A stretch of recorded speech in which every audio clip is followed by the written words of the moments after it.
Hi, welcome back guys. This is your friend, Parallel Deku. Back with another fanfiction. This is the series of What if Deku became a police officer? Now before starting, please give this video a like. And subscribe to the channel if you want more videos like this. Now let's get into the fanfic. Kaken laughed as he told Midoriya to take a swan dive off the roof and hope for a quirk in his next life while walking out of the classroom. Midoriya brushed the smell of smoke from his clothes from Kaken's earlier explosion, packed the rest of his things, and went downstairs to the courtyard to retrieve his notebook. Midoriya complained to the fish that what they were pecking at was not food as he picked up the burnt book. He dragged his feet all the way home, feeling the sting of the class's laughter when the teacher had announced his desire to go to UA. Midoriya began to protest when a slime wrapped around his body and started covering his face, making it hard to breathe. His vision blurred and he struggled to steady himself when a blast of wind cut through the air, clearing his eyes and pushing the slime away. He steadied himself and tried to see who had saved him. A large blonde man stood in front of him, and Midoriya reached out his hand before everything went dark. Midoriya woke up to wind howling around him. He cracked his eyes and let them adjust to the bright sunlight as he pushed himself up on his forearm. He found himself on a rooftop.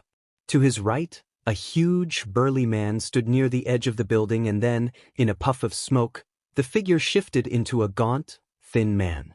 Midoriya startled the man, who then expressed relief that Midoriya was awake and tried to conceal his face. Midoriya asked if it was All Might, and the man first tried to deny it but then admitted the truth with a frustrated exclamation.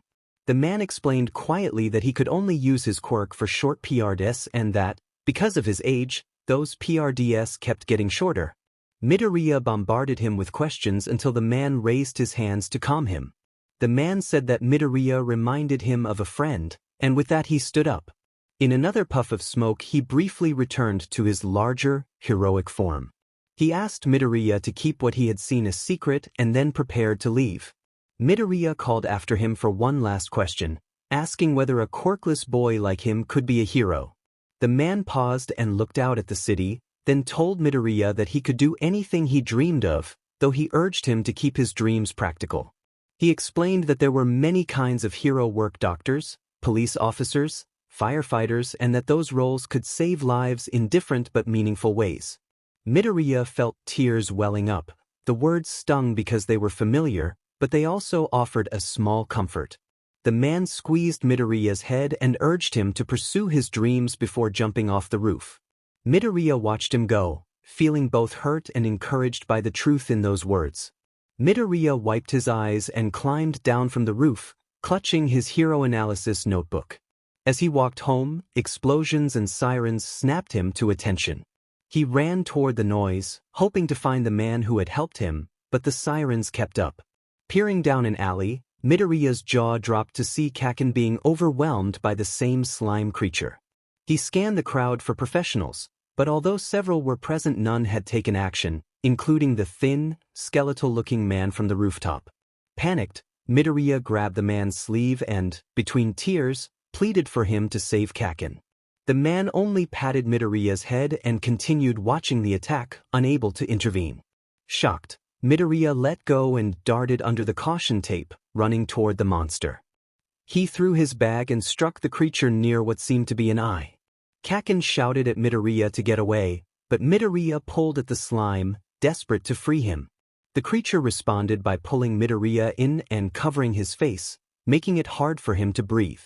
A sudden, powerful shout from the man cut through the chaos, and a rushing wind knocked the villain back. Midoriya began to fall, but the man caught him.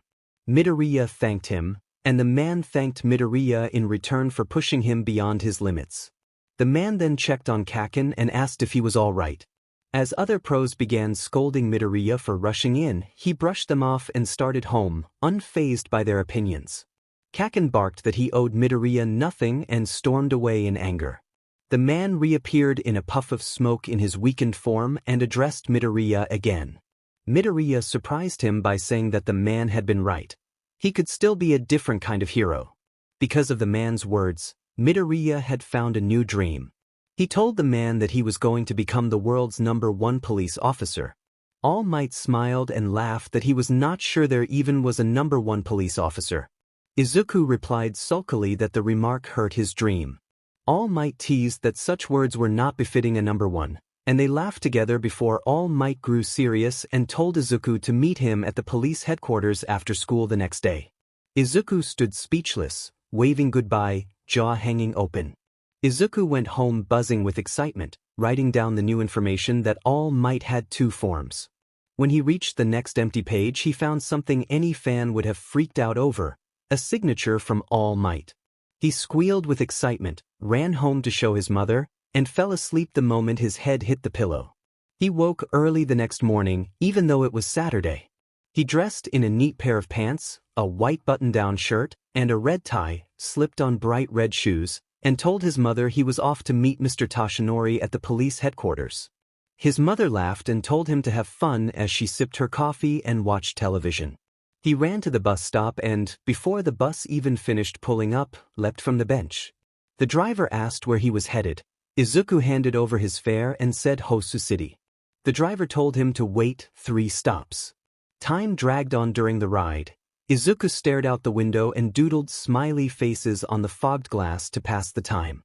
When the bus reached his stop, he jumped up, thanked the driver, and ran the rest of the way to the central Hosu police headquarters. He bent over with his hands on his knees, trying to catch his breath. All Might appeared in a bright yellow suit and teased that such a short jog could not have tired him out. Izuku greeted him politely as All Might put an arm around his shoulder and led him inside. Izuku stood speechless at the multi-story facility, top-of-the-line computers, flat screens tracking criminal movements, and coffee machines scattered throughout. All Might took him upstairs to a floor of offices and knocked on the 5th door. A voice invited them in. All Might greeted Detective Tsukachi, who stood and hugged him in return. Tsukachi asked who All Might had brought with him. Izuku introduced himself, stuttering and bowing. Tsukachi invited him to sit by the desk. Izuku sat up straight, sweating with nerves. Tsukachi got to the point and asked if All Might had not come just to chat.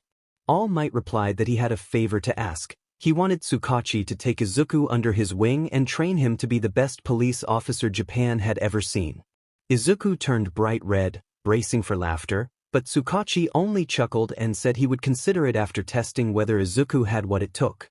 He left the room, swiping a card, and All Might hurried after him. Izuku ran to catch up. Tsukachi confirmed to All Might that he meant what he had said, then opened a door to a large white padded room and closed it behind them.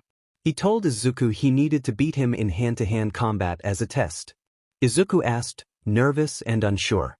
Tsukachi acknowledged that a trained officer fighting a young person was unfair and pointed to a wall of practice weapons, offering a wooden knife if Izuku wanted one. Izuku took the wooden knife and returned to the mat, loosening his tie so he would not ruin it. All Might, standing to the side, told Izuku he did not have to go through with it if he preferred to wait. Izuku insisted that he had to do it now to pursue his dream and dropped into an attack stance, feet spread, one fist by his face and the wooden knife held in front. Tsukachi smirked and moved faster than Izuku had expected for someone without a speed-boosting ability. Tsukachi's movements were a blur of precise, controlled strikes. Izuku barely managed to parry the first few attacks with the wooden practice weapon and staggered under the speed and skill. Tsukachi deliberately held back, keeping the exchange clean and safe. It was a lesson in timing and positioning rather than a fight to hurt. Izuku was driven by determination and kept trying to read Tsukachi's rhythm. After a quick flurry, Tsukachi delivered a light, decisive touch that ended the drill and had Izuku sitting on the mat, breathing hard but uninjured. Tsukachi praised Izuku's spirit and told All Might he saw potential worth training. A short agreement followed about beginning Izuku's instruction, and they prepared to start his formal training. The next thing he knew, Mr. Tsukachi trapped Midoriya's leg with his own and sent him sprawling to the ground. Mr. Tsukachi reminded him that Rule 1 was never to let his guard down in a fight, whether for a friend or a foe, as Midoriya scrambled to his feet. Midoriya lunged for the knife a few feet away, but Mr. Tsukachi reached it first.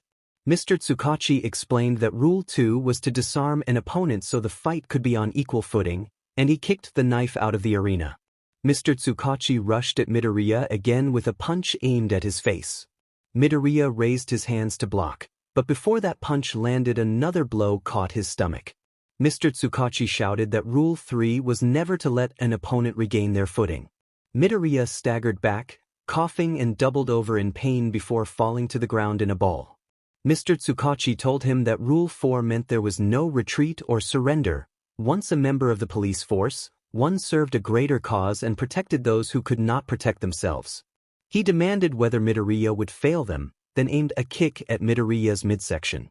Midoriya rolled to the side, avoiding the kick, dropped into a crouch, and lunged to tackle him, grabbing Mr. Tsukachi at the waist, but Mr. Tsukachi only stumbled back a few feet. Mr. Tsukachi gave a cold smile and said Midoriya's tackle was not close enough.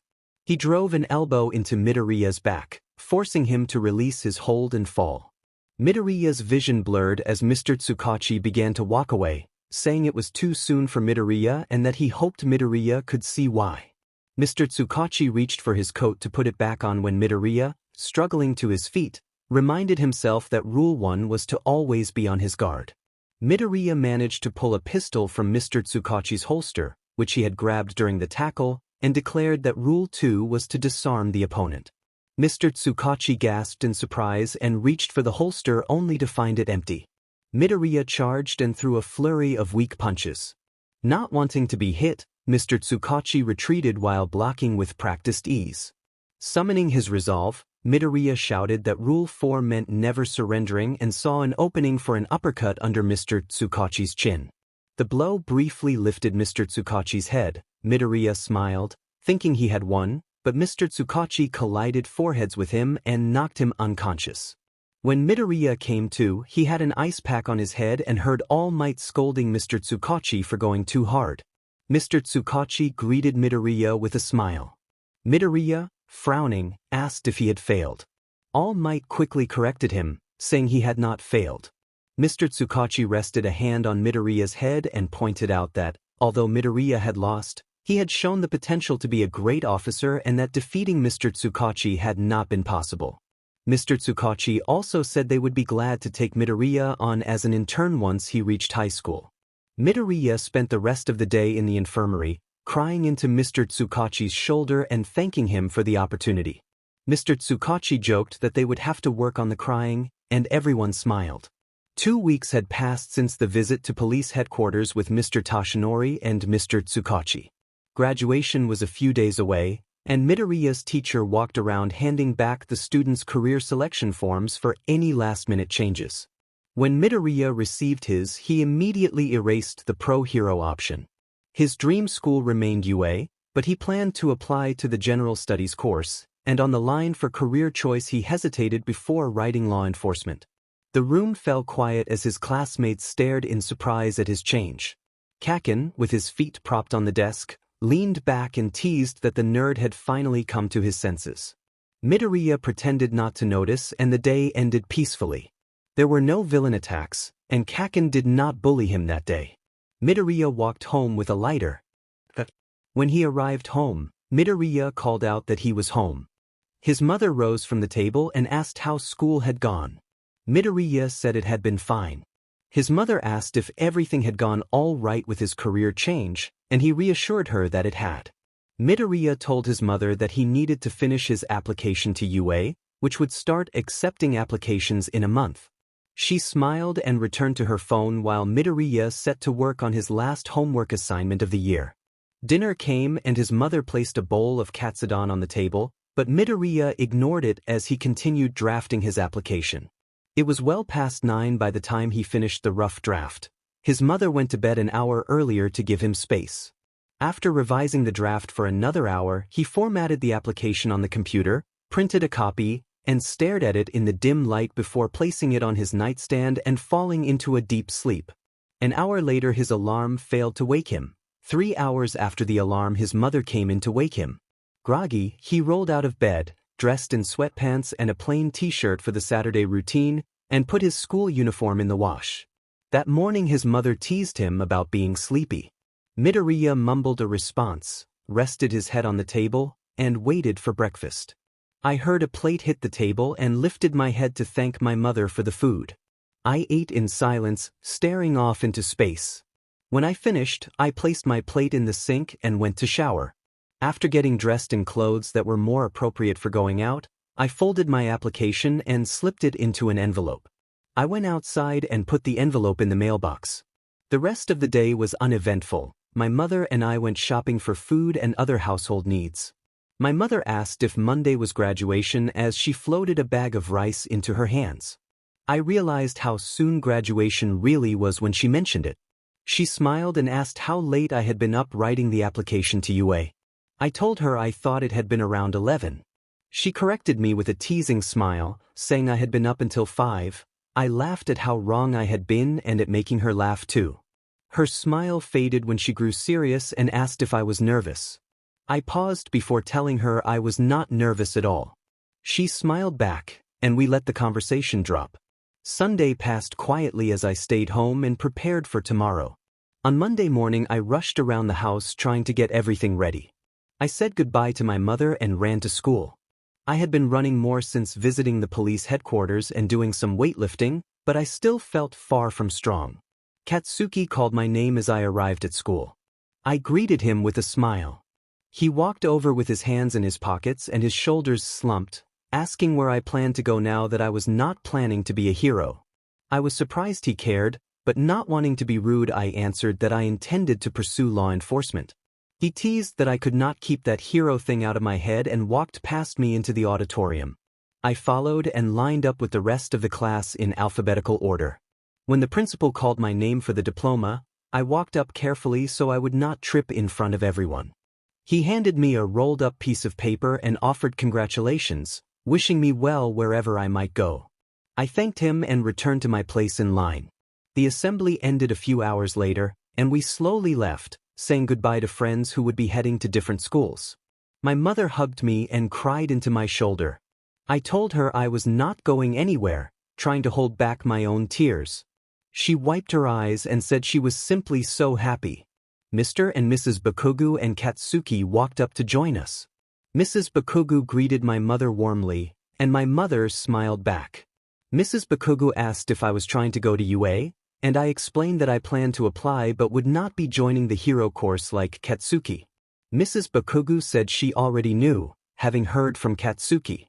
I teased Katsuki about him talking about me at home, and he snapped at me in his usual blunt way. His mother gave him a quick admonishment, lightly smacking him on the head while scolding him. The scolding and his grumbling turned into a playful, noisy scene that my mother and I just watched with amused expressions. Mrs. Bakugu tugged at Katsuki's ear and led him away, still chiding him as she went.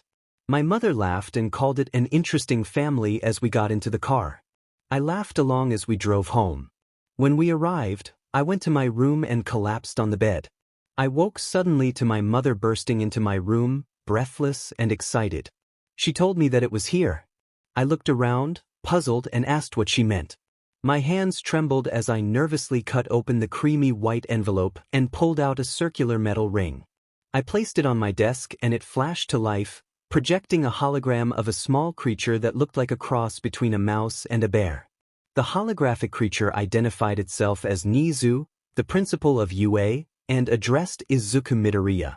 Nizu explained that, after receiving Izuku's middle school grades, application, and 2 recommendations, one from his previous principal and one from a teacher at UA, the school had accepted his application. The hologram continued that the school had reviewed his potential career choices and determined he would be best suited for a law enforcement career. He had also been offered an internship at Police HQ in Hosu.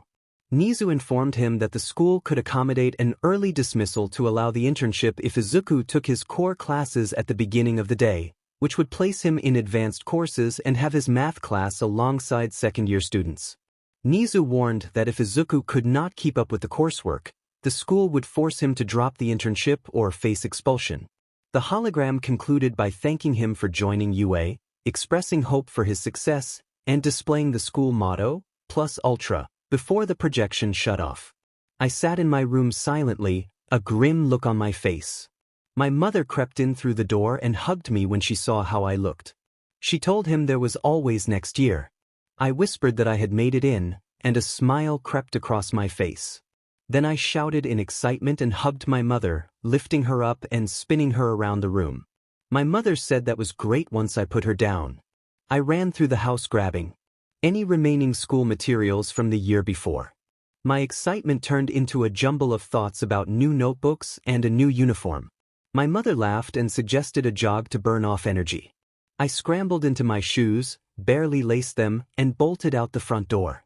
I sprinted through the streets, dodging people with a grin on my face. I ran to the beach, kicked at the sand, climbed a pile of debris, and yelled at the top of my lungs. I ran until it was dark and then ran home, still full of energy. When I got home, my mother had dinner ready, my second favorite spicy curry. I ate 4 bowls easily and then crashed on the couch, groaning about a stomachache. My mother teased that it was what I deserved and helped me to my room. She tucked me into bed, turned out the light, and said good night with a smile. I thanked her quietly and fell asleep almost immediately. I had about 2 weeks before school started and 3 more until my internship. The next morning I woke early to begin the training regimen Mr. Tsukachi had assigned. I brushed my teeth, dressed in old gym clothes, and started with jogs around town, followed by squats and push-ups. I had done a lighter version of this during the school year, but now it was relentless. By noon every joint and muscle ached. I lay on the ground surrounded by empty plastic water bottles I had emptied earlier. When my break time ended, I groaned as I pulled myself up for chin-ups. I returned home around 7, drenched in sweat. My mother plugged her nose and pointed to the shower. I laughed weakly and hobbled to it. I welcomed the cold water. After a long shower, I dressed in loose clothes and helped prepare dinner. I ate until I almost felt sick. My mother warned him to slow down, concerned I might throw up. I mumbled that I needed to replenish my energy and forced down the last of the rice. My mother told him to save some for her, reached for more, and smiled. After dinner, I washed the dishes and then collapsed on the couch, letting the last of my energy drain away. I nodded off for a short, light sleep, checked the clock at 9:54, waved goodnight to my mother, and went to bed. That routine waking, training, eating, and occasional studying continued for the next 2 weeks. On the first day of school, I shot out of bed and went to put on my new uniform, pausing at the mirror to take in the change in my body. Where I had once been very thin, there was now muscle definition and even visible abs. I dressed, brushed my teeth, and tied my tie. My mother waited at the door with my bag and wished him a nice first day. I thanked her, hugged her, and ran to the bus stop. The same man who had driven me the day of the police HQ visit smiled as he asked where I was headed. I told the driver I was going to UA and climbed aboard, feeling both nervous and ready for what lay ahead. The driver nodded as he took Midoriya's money and dropped him off near the front gate. Midoriya told himself that today it began and that he would start his mission to become the best police officer he could be. Midoriya walked up the stairs while studying the map that came with his hologram acceptance letter. He kept repeating the room number in his head as he moved through the halls. He finally reached his homeroom and took a seat without speaking to anyone, then began taking detailed notes on the hero fight he had watched earlier that day. The teacher entered and instructed the students to take their seats. He introduced himself as Izanagi Fuggy and asked to be called Fuggy-sensei. He explained that he would be their homeroom and history teacher. Class began a few minutes later. Midoriya pulled out his notebook and wrote vigorous notes on the birth of quirks in Japan and around the world. When the bell rang, he attended first-year mathematics, then second-year mathematics, followed by English and foreign language class. With his core classes finished and his internship still a week away, he used the free time to tour the building instead of going straight to the lunchroom. At the end of the day, students began filing out of their classrooms. A boy from his homeroom called after him, asking if he was in that class. Midoriya apologized and said he had to go, hurriedly packing his things and leaving without putting them away. He walked with his head down, trying to keep his pace, but he tripped over a rock and started to fall forward. As his face neared the pavement, someone touched his shoulder and he felt a brief lightness as he floated back upright. A nearby girl ordered the release, and his feet touched the ground again. Midoriya thanked the girl and turned to see someone with rosy cheeks and brown hair. She brushed off the incident with a smile, and they began talking. He asked if she was in class with Kaken, She looked puzzled, so he clarified that he meant Katsuki. She described the blonde boy as seeming arrogant, which made Midoriya laugh. When she asked what was funny, he said she had no idea how right she was. They walked together until they reached her stop. She mentioned that it had been nice talking and then gave her name as Uraraka Achoko. Midoriya introduced himself as Izuku Midoriya, and they said their goodbyes. For the next week, Midoriya went to school in the mornings, attended his lessons, and then waited for Uraraka to finish hero training. She introduced him to her friend Ida, who was the younger brother of a well-known hero. The following Monday arrived, the first day of his internship. The day passed as slowly as possible. When the final bell rang, Midoriya rushed out so fast that people shouted for him to slow down. He ran to the train station and used the train pass the police station had provided. He arrived in Hosu around noon and went to police headquarters, heading to the same office where he had met All Might and Detective Tsukachi weeks earlier. An officer approached and asked if he could help. Midoriya explained that he had a meeting with Detective Tsukachi and asked if the detective was around. The officer said the detective had just left on a case and then asked if Midoriya was Izuku Midoriya. Midoriya confirmed that he was. The officer explained that Detective Tsukachi had arranged for gear to be fitted and for Midoriya to begin his training, then invited him to follow. He led Midoriya down a stairwell and into an elevator, which took them to a warehouse-like room lined with shelves of bulletproof vests, flashlights, ammunition, and firearms. Midoriya's jaw dropped. The officer laughed at his look of amazement. The officer rummaged through the equipment and produced a simple gray pistol with a black handle, explaining that it was an older Glock 22 but still an efficient model for newcomers. Midoriya hesitated as the officer placed it in his hand and briefly rested his finger on the trigger. The officer immediately grabbed his wrist, pushed his arm down, and sternly ordered him to keep his finger off the trigger. Midoriya carefully removed his finger as instructed. The officer reinforced the basic safety rule that new trainees are taught: never put your finger on the trigger unless you intend to fire. Midoriya nodded and looked down at the gun in his hand, seeing it for what it was: a weapon and an instrument that demanded respect. He tightened his grip and clenched his jaw. The officer put a reassuring hand on his shoulder and reminded him bluntly that a gun itself did not kill people, reckless people with guns did. Then the officer walked away to attend to other tasks. I stood frozen for a moment before following him. Detective Naomasa rummaged in the storage and said they'd try to find a vest small enough. He grumbled as he dug out a small vest and handed it to me, asking me to try it on. I placed the gun down and slid the vest over my head. My knees buckled as it settled onto my shoulders. I wheezed about how heavy it felt. Naomasa said I would get used to it and punched his chest to show he was wearing his. Next came the belt equipment. He fitted me with a gun holster, and I quickly put my weapon away, then added a flashlight and a taser. The officer thought they were done, but Detective Tsukachi appeared and said there was one last thing. He handed me a police cap and a small wallet. I put the cap on and opened the wallet to find a picture of me and paperwork authorizing my internship.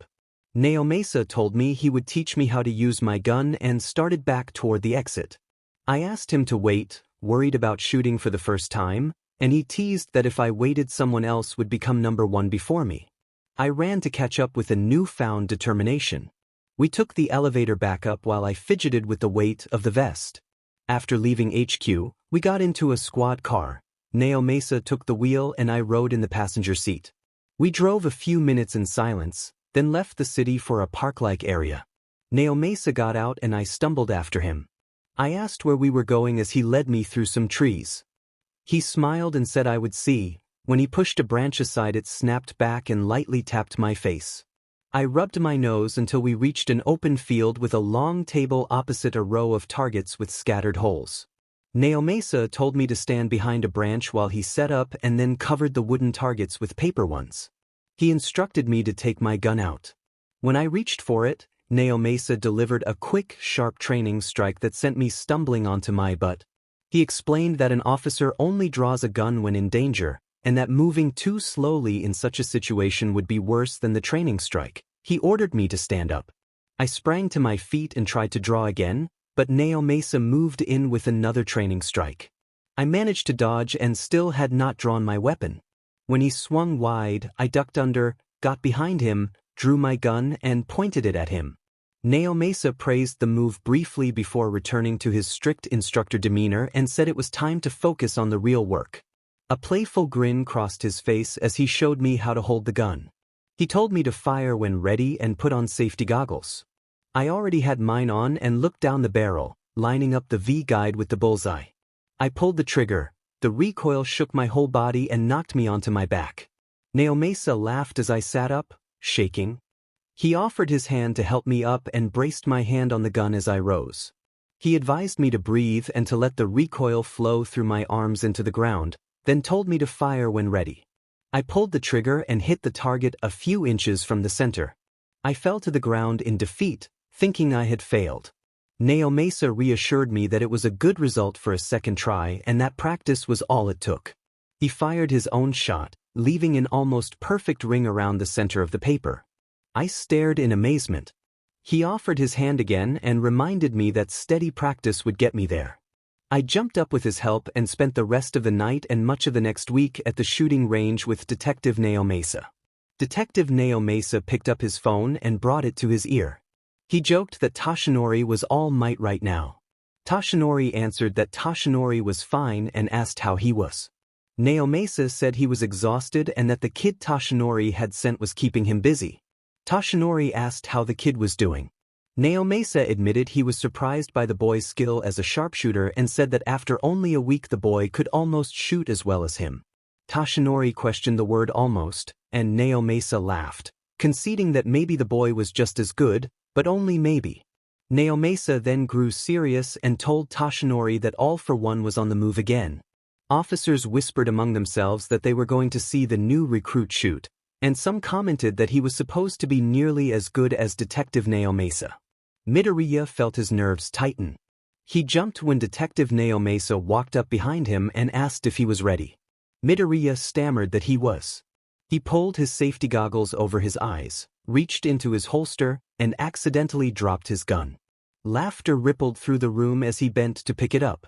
He felt his face flush but forced himself to steady his hands and load the weapon. When his first shot went wild and he failed to hit the target, more laughter followed and his shoulders slumped. Detective Naomasa walked over and placed a reassuring hand on Midoriya's shoulder, telling him to pretend no one else was there. Midoriya drew a steadier breath, slipped his goggles back on, and raised the gun. After a taunt from another officer, Midoriya emptied his clip and produced a perfect X through the center of the target. The room fell silent, and the man who had mocked him jumped back in surprise.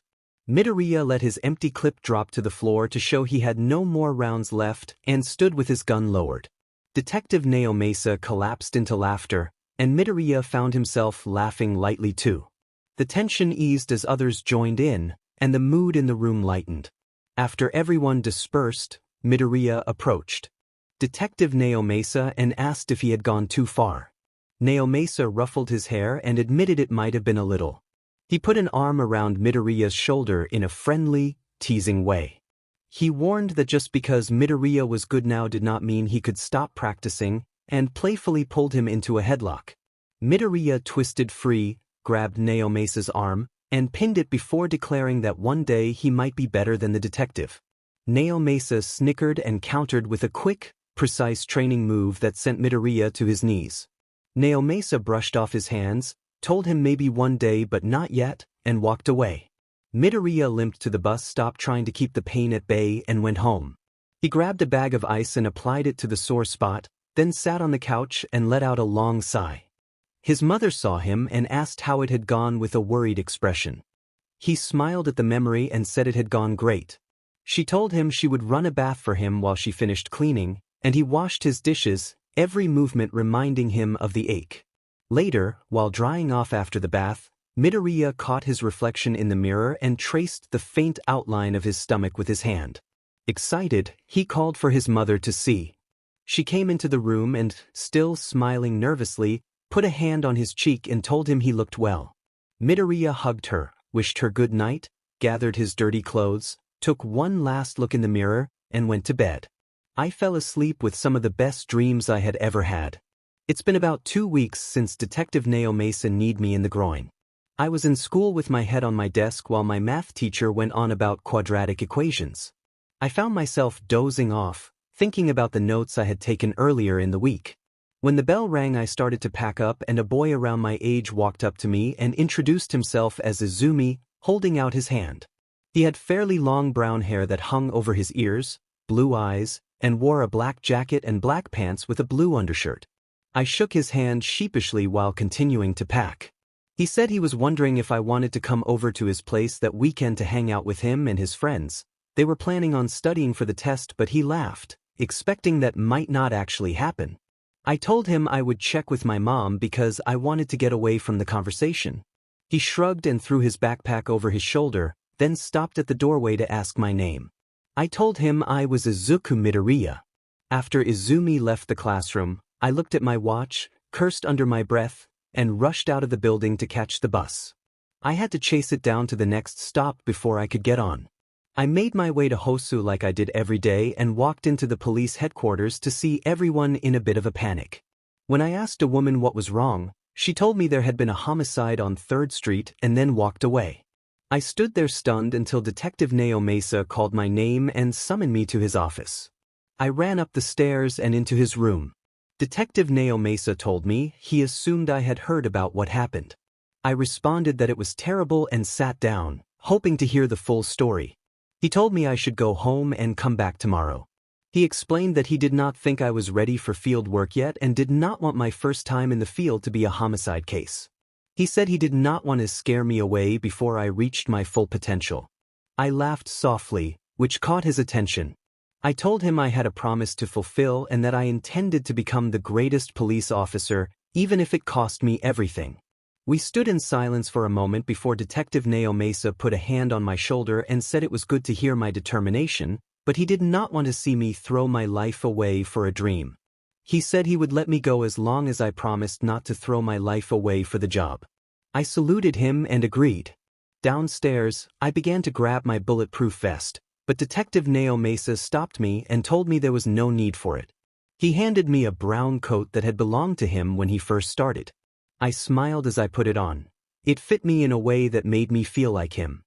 He laughed as if reading my mind and asked me to take good care of it. We got in the car and drove toward 3rd Street. The road was blocked off and Detective Nao Mesa showed his badge to an officer who was standing at the end of the street. The officer asked to see identification paperwork, and I fumbled through my bag to produce it. The officer leaned in and quietly asked Detective Nao Mesa if he was sure he wanted me to see this. Detective Nao Mesa nodded, and the officer let us through. The homicide scene was on the 4th floor. We walked up the stairs and Detective Nao Mesa paused in the doorway and reminded me that I had signed up for this. I nodded and waited as he opened the door slowly. A sharp, unpleasant odor hit me and made me jittery. Detective Nao Mesa told me I would get used to it and walked in. I used the coat to cover my nose and mouth as we approached a group of people taking pictures. The sight of the scene was my first real encounter with death. The man had been killed, and the room bore the clear signs of a violent struggle. I turned and ran out of the room, crouching by the doorway and curling into a ball, thinking I should have stayed back. I considered not going back in, but I thought of all the people who had helped me get here and how disappointed they would be. I took a deep breath and returned to the room, trying not to GG. Detective Nao Mesa crouched down to take a closer look at the body and asked if I was okay. I nodded and looked over at the scene with a shaky nod. Someone walked up and gave a brief report that fit the basic profile and cause of death.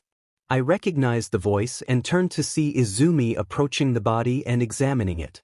He reported the victim's blood type and that there were no obvious foreign diseases in his system. A superior scolded Izumi for sharing certain information, but Izumi explained that these were detectives from headquarters. Detective Nao Mesa asked for a time of death, and Izumi answered with a specific time. Detective Nao Mesa put on a face mask and disposable gloves, rolled the body to examine it, and then picked something from the victim's clothing. The device looked dark and stained. He handed it to Izumi's superior and asked what it was. The superior identified it as an SD card and walked over to a computer. Detective Nao Mesa dismissed them, saying they should leave and that he would fill them in after he had more information. Izumi acknowledged him, grabbed Midoriya's arm, and pulled him out into the hallway. Izumi pulled Midoriya into the corridor and told him he had not known Izumi worked with Detective Naomasa and interned at headquarters, calling it cool. Izumi finally let go as they reached the stairs. Midoriya admitted that it had not seemed important at the time and felt a little guilty for not telling Izumi sooner. Midoriya asked if Izumi worked for CSI. Izumi confirmed that it was a fair way to describe his role and added that the man talking to the detective inside was his uncle. Izumi explained that he had lived with his uncle ever since his mother died, and the mood shifted from light to heavy. Midoriya managed only a brief response and silently scolded himself for being insensitive. Trying to lighten the mood, Midoriya asked how Izumi had known so much about the victim back at the scene. Izumi explained that his quirk let him see medical information about a person, such as birth date, time of death, blood type, and existing conditions. Midoriya thought it sounded like a great talent for work at CSI. Izumi smiled and suggested Midoriya's quirk had to be equally interesting. He teased about what Midoriya's quirk might be, imitating finger guns, and Midoriya hesitated before admitting he did not have a quirk, bracing for ridicule. Izumi reacted with genuine admiration instead, saying it was impressive that Midoriya could still be such a good shot without a quirk, which surprised Midoriya.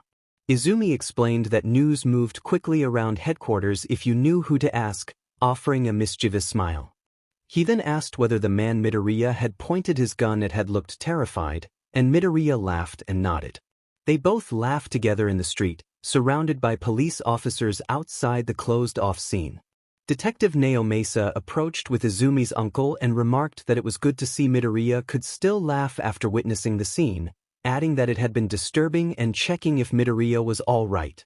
Midoriya asked what someone was supposed to feel after seeing something like that, and Naomasa explained that reactions varied from person to person. Some felt deep sorrow, some sought revenge, and some wanted justice. He offered the perspective that while seeking justice could be a way to soothe pain, revenge tended to be a twisted form that rarely helped. Midoriya thanked Detective Naomasa for taking him along. Naomasa replied that it had been good to have him and that Midoriya would have had to see it eventually. He drove Midoriya home and walked him up to his apartment, knocking on the door. Midoriya's mother opened the door, crying and immediately embracing him while listing off her worries. Midoriya apologized and briefly explained that they had been at a case without going into details. Detective Naomasa bowed and apologized for Midoriya being late. Midoriya's mother insisted they come in and told Naomasa that Midoriya had spoken highly of him. Naomasa declined, saying his sister was waiting at home, and then offered his card and his number in case they could not reach Midoriya. Midoriya's mother thanked him and tucked the card away. Naomasa told Midoriya that he would fill him in the next afternoon so they could get started.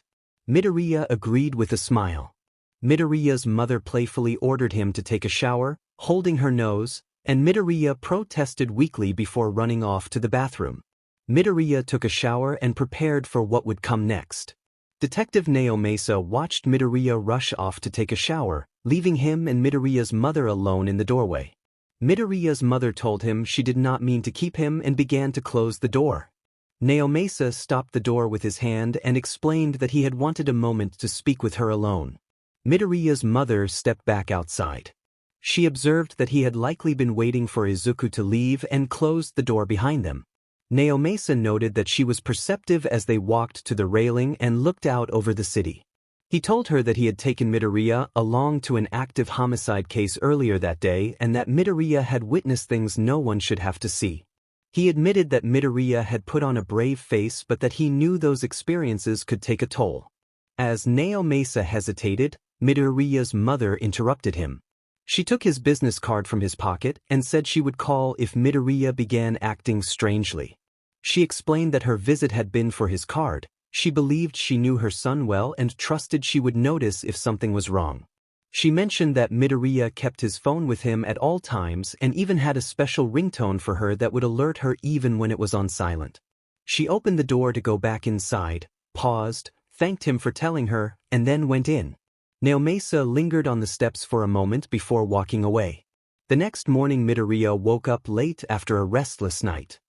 He dressed for school feeling unsettled and made his way to the kitchen without much appetite. His mother placed food on a plate and asked how he was feeling. Midoriya said he was all right and began to eat slowly, hoping to leave early and blame the unfinished meal on the time. His mother sat with her coffee and asked if he wanted to talk about what he had seen the day before. Midoriya tried to evade the question with a weak smile, and his mother remarked that he was like her, poor at telling lies. He fell silent and finally said that he needed to find who was responsible. Standing, he told her there was no need to worry and gave her a small smile. She returned the smile, stood, and offered to drive him to school, warning that taking the bus might make him late. Midoriya accepted and left with her. As they drove, Midoriya spotted his friend Izumi at a curb. He pointed him out, and his mother pulled up and honked to get Izumi's attention. Izumi climbed into the back seat. Midoriya's mother introduced herself as Inko in the rearview mirror, and Izumi returned the greeting with a smile before looking out the window. Inko told Midoriya that it was good to see him making friends and mentioned that he was normally very shy. Izumi explained that he interned at the police station and worked with CSI, and he added that he expected to be working with Midoriya often. Midoriya asked if he could spend the night at Izumi's place that weekend so they could study for an upcoming math test. Inko consented but emphasized no alcohol in a serious tone.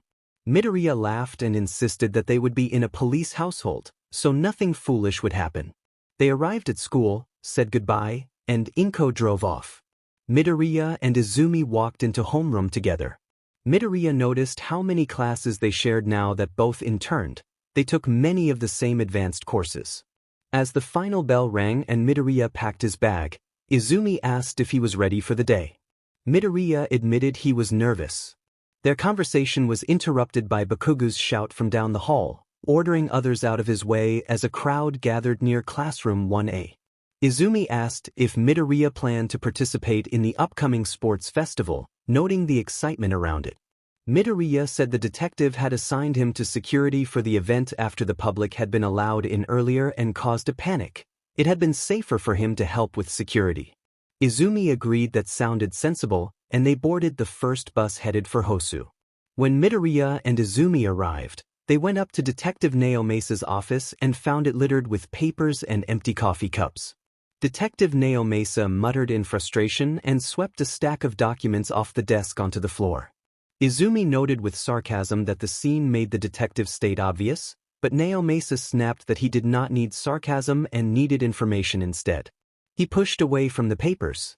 Izumi's phone buzzed and he told everyone that his uncle was on his way from the lab with the test results for the skin and hair samples. Izumi suggested they take a break and that he and Midoriya would clean up the office before the uncle arrived. Detective Naomesa looked like he wanted to protest but nodded and went outside. Izumi said they should get started on the case, and Midoriya smiled at the idea before realizing Izumi was serious and felt a moment of surprise. Midoriya stumbled back as he took in the mess of papers around the room and admitted in a small panic that if Detective Naomesa could not solve the case, he did not see why they would. Izumi reassured him that he was not suggesting they arrest anyone or solve the entire case, only that they get involved and dig into the details. Midoriya commented that Izumi was acting like they were in a movie and cleared away a stack of empty coffee cups from the table. Izumi replied that they only had one life and began organizing scattered documents. They worked for about 10 minutes before Izumi spoke up. Izumi summarized the background on a suspect named David Johnson. He had married 7 years earlier, but his wife had filed for divorce after catching him with another woman and had taken the house, the car, and everything else. He pushed a paper toward Midoriya. Midoriya read more and added that in the past 7 years David had been arrested multiple times for petty theft, for SXL harassment, and for DUI, and that he had also become involved in drag dealing after his wife took everything. Izumi scolded Midoriya for not mentioning those details when he first found the papers. Midoriya apologized quickly and, after a brief pause, Izumi smiled and told him to try to share anything important going forward. Midoriya agreed and continued reading. When Detective Naomesa and Izumi's uncle returned, they were surprised to see the office tidied. Izumi pointed out a pile of papers that he and Midoriya thought might be helpful, and Detective Naomesa walked over to inspect them. Izumi's uncle cleared his throat to get everyone's attention and explained that the DNA from the knife and from under the victim's fingernails did not match anyone in their database, which suggested either a first-time offender or a skilled perpetrator who had not been caught before. Detective Naomasa and Izumi reviewed the scene details. Izumi observed that the pattern of wounds suggested the attack had been violent and not consistent with a single self-inflicted injury. Forensics had initially recorded suicide as a possibility, but the pattern of injuries made that conclusion uncertain. Detective Naomasa noted that the scene had been left without any attempt to tidy it, the body left where it had fallen. They considered possible suspects. Detective Naomasa suggested it might have been a drag customer upset over bad product, but Izumi highlighted an unusual forensic detail. The closest DNA match in the system was the victim himself. Forensics had marked the sample as unclear rather than identifying a known offender. Midoriya read a document about family connections and pointed out that the victim had not been on good terms with his family since the divorce and that restraining orders had been filed. The brother's alibi had been checked and held up. A new idea brightened Midoriya. He hurried to Detective Naomasa's computer and logged in using an easy password he had guessed. Izumi asked what he had found, and Detective Naomasa asked how he had accessed the locked computer. Midoriya explained the simple password and then read aloud a profile from the files. The woman formerly known as Amy Johnson had had a child at age 21 with a man no longer listed on the birth certificate. She was now 44 and living alone, with her daughter away at college. Izumi questioned how that was helpful, but Detective Naomasa encouraged Midoriya to continue. Midoriya pointed out that the forensic lab had calculated a roughly 43% match to the victim himself. He explained that children share about half their DNA with a parent and that the documents indicated the ex-wife had taken nearly everything from the man after the divorce, leaving him with almost nothing. Midoriya pulled out a photograph and reasoned that the daughter would have been about 16 at the time of the divorce and about 23 now. Because the daughter had motive connected to the family's breakup and a spotless record, she could explain why her DNA was not already in the system even though it might be related to the samples from the scene. Detective Naomasa and Izumi's uncle exchanged looks as they began to connect the dots. The new line of inquiry gave the small team a fresh direction to pursue. Everyone stood in silence until Detective Naomasa broke it, noting that the evidence so far was not enough to convict someone of murder, but it was a start. He asked Izuku where David's daughter attended college as he grabbed his coat and hat. Izuku replied that she went to Keio University. Detective Naomasa told Izuku, "Gather his things," and asked Izumi to get the school's board of directors on the phone. Izuku put on his coat and followed the detective out the door. They rode in a squad car for about an hour in silence. Izuku's phone buzzed and he read a text from his mother asking how he was doing. He smiled and replied that he was fine, that they had a lead, and that he and the detective were going to Keio and might not be home until late the next day. He went back to staring out the window as the highway passed by. Detective Naomasa told him to get some sleep because they would arrive in about 3 hours and Izumi had already rented a motel room and contacted the school administration. Izuku nodded and drifted off until the detective woke him, teasing that he had not expected him to be such a heavy sleeper. They checked in and went upstairs. Izuku stumbled past his room until the detective caught the strap of his backpack to pull him back. He threw his bag on the floor and collapsed onto the bed without bothering to change, hearing something about meeting at 7 before sleep took him. He woke the next morning to his routine Saturday alarm at 6, rolled out of his sleeping bag, and reached for his toothbrush. In the bathroom he looked at the bags under his eyes before returning to his bag to pull out his phone. Dozens of missed calls and unread messages from an unknown number filled the screen. The phone began to buzz with the same number, and Izuku answered. At first the voice on the other end was loud and breathless, joking about caffeine and nearly talking over itself, then it settled enough for Izuku to identify Izumi and ask him to breathe. Izumi reported that they had more information on the daughter. After the divorce the mother had taken full custody and sent the daughter to a boarding school in America. She had since returned and had had no phone contact with family members. Her phone signal had pinged off a text to someone named Larry, who appeared to be a Pizza DLVY driver. Izumi mentioned a surveillance video of her purchasing a hunting knife, saying she had claimed it was for a boyfriend. He added that they were testing the knife brand and measurements to see if they matched the evidence and promised to text the results. Izuku thanked him and promised a pizza in return, and Izumi responded that 2 pizzas would be better before they ended the call. A knock at the door interrupted him. Detective Naomasa checked whether he was ready, and they left for the campus. During the drive, Izuku relayed what he knew to the detective. When they arrived, security directed them to the school administrator, who returned a moment later with a brunette girl wearing round glasses. Detective Naomasa introduced himself as Detective Naomasa and presented Izuku as his partner before asking the administrator to leave them alone with the student. The detective explained that they needed to ask a few questions about a recent murder involving the student's family. The girl reacted defensively, insisting that she would never kill anyone. The detective clarified that they only had a few questions because of her connection to the victim and led her to the car. When the detective told her who had been murdered, she learned that the victim was her father. She responded that she had not spoken to him in years and asked not to be referred to as his daughter. When the detective acknowledged that she had had no contact with Mr. Johnson, he added that any help she could provide would be appreciated. They drove back to Hosu, the shorter return trip taking about 2 hours.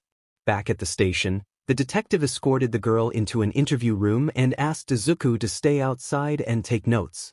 Izuku set his notepad by the one-way glass and watched. Inside, the girl asked whether she needed a lawyer. Detective Naomasa explained that she was not under arrest and was free to leave at any time, but that she could request a lawyer if she wished.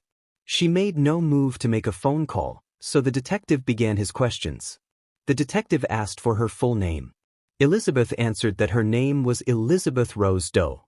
Before the detective could continue, he attempted to offer his condolences, but Elizabeth cut him off with a venomous declaration that her father had deserved what happened to him and that she hoped his death had been painful.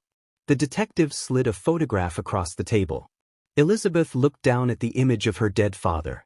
The detective told her that the man had been murdered 2 nights earlier. Laughter escaped Elizabeth as she said it was ironic that he had been killed on the day he married her mother. The detective, keeping a steady expression, told her that the victim had been found dead in a violent attack. Elizabeth continued to laugh. The detective asked whether Elizabeth had ever owned a knife. Her laughter stopped and her face went cold. She demanded whether he thought she had committed the crime, insisting that although she hated her father, she had vowed never to see him again. She stood abruptly in her chair. The detective clarified that he had not accused her and that he only had a few questions, then continued with a series of inquiries which she answered without further incident. While the questioning continued, the narrator felt someone bump into him. Izumi greeted him in a tired voice. The narrator scolded Izumi for still being awake. Izumi said he would not miss this and took a sip of coffee, explaining through the glass that the detective was a master at his job because of his quirk. The narrator asked what the quirk was. Izumi expressed surprise that the narrator had been working with the detective for months and did not know. The narrator guessed sharpshooter because of the detective's skill with a gun, which made Izumi laugh. Izumi revealed that the detective's quirk was lie detection. Just as Izumi finished, the detective rose from his chair and addressed Elizabeth. He explained that if anyone else had questioned her here, she might have gotten away with her answers, then announced a number.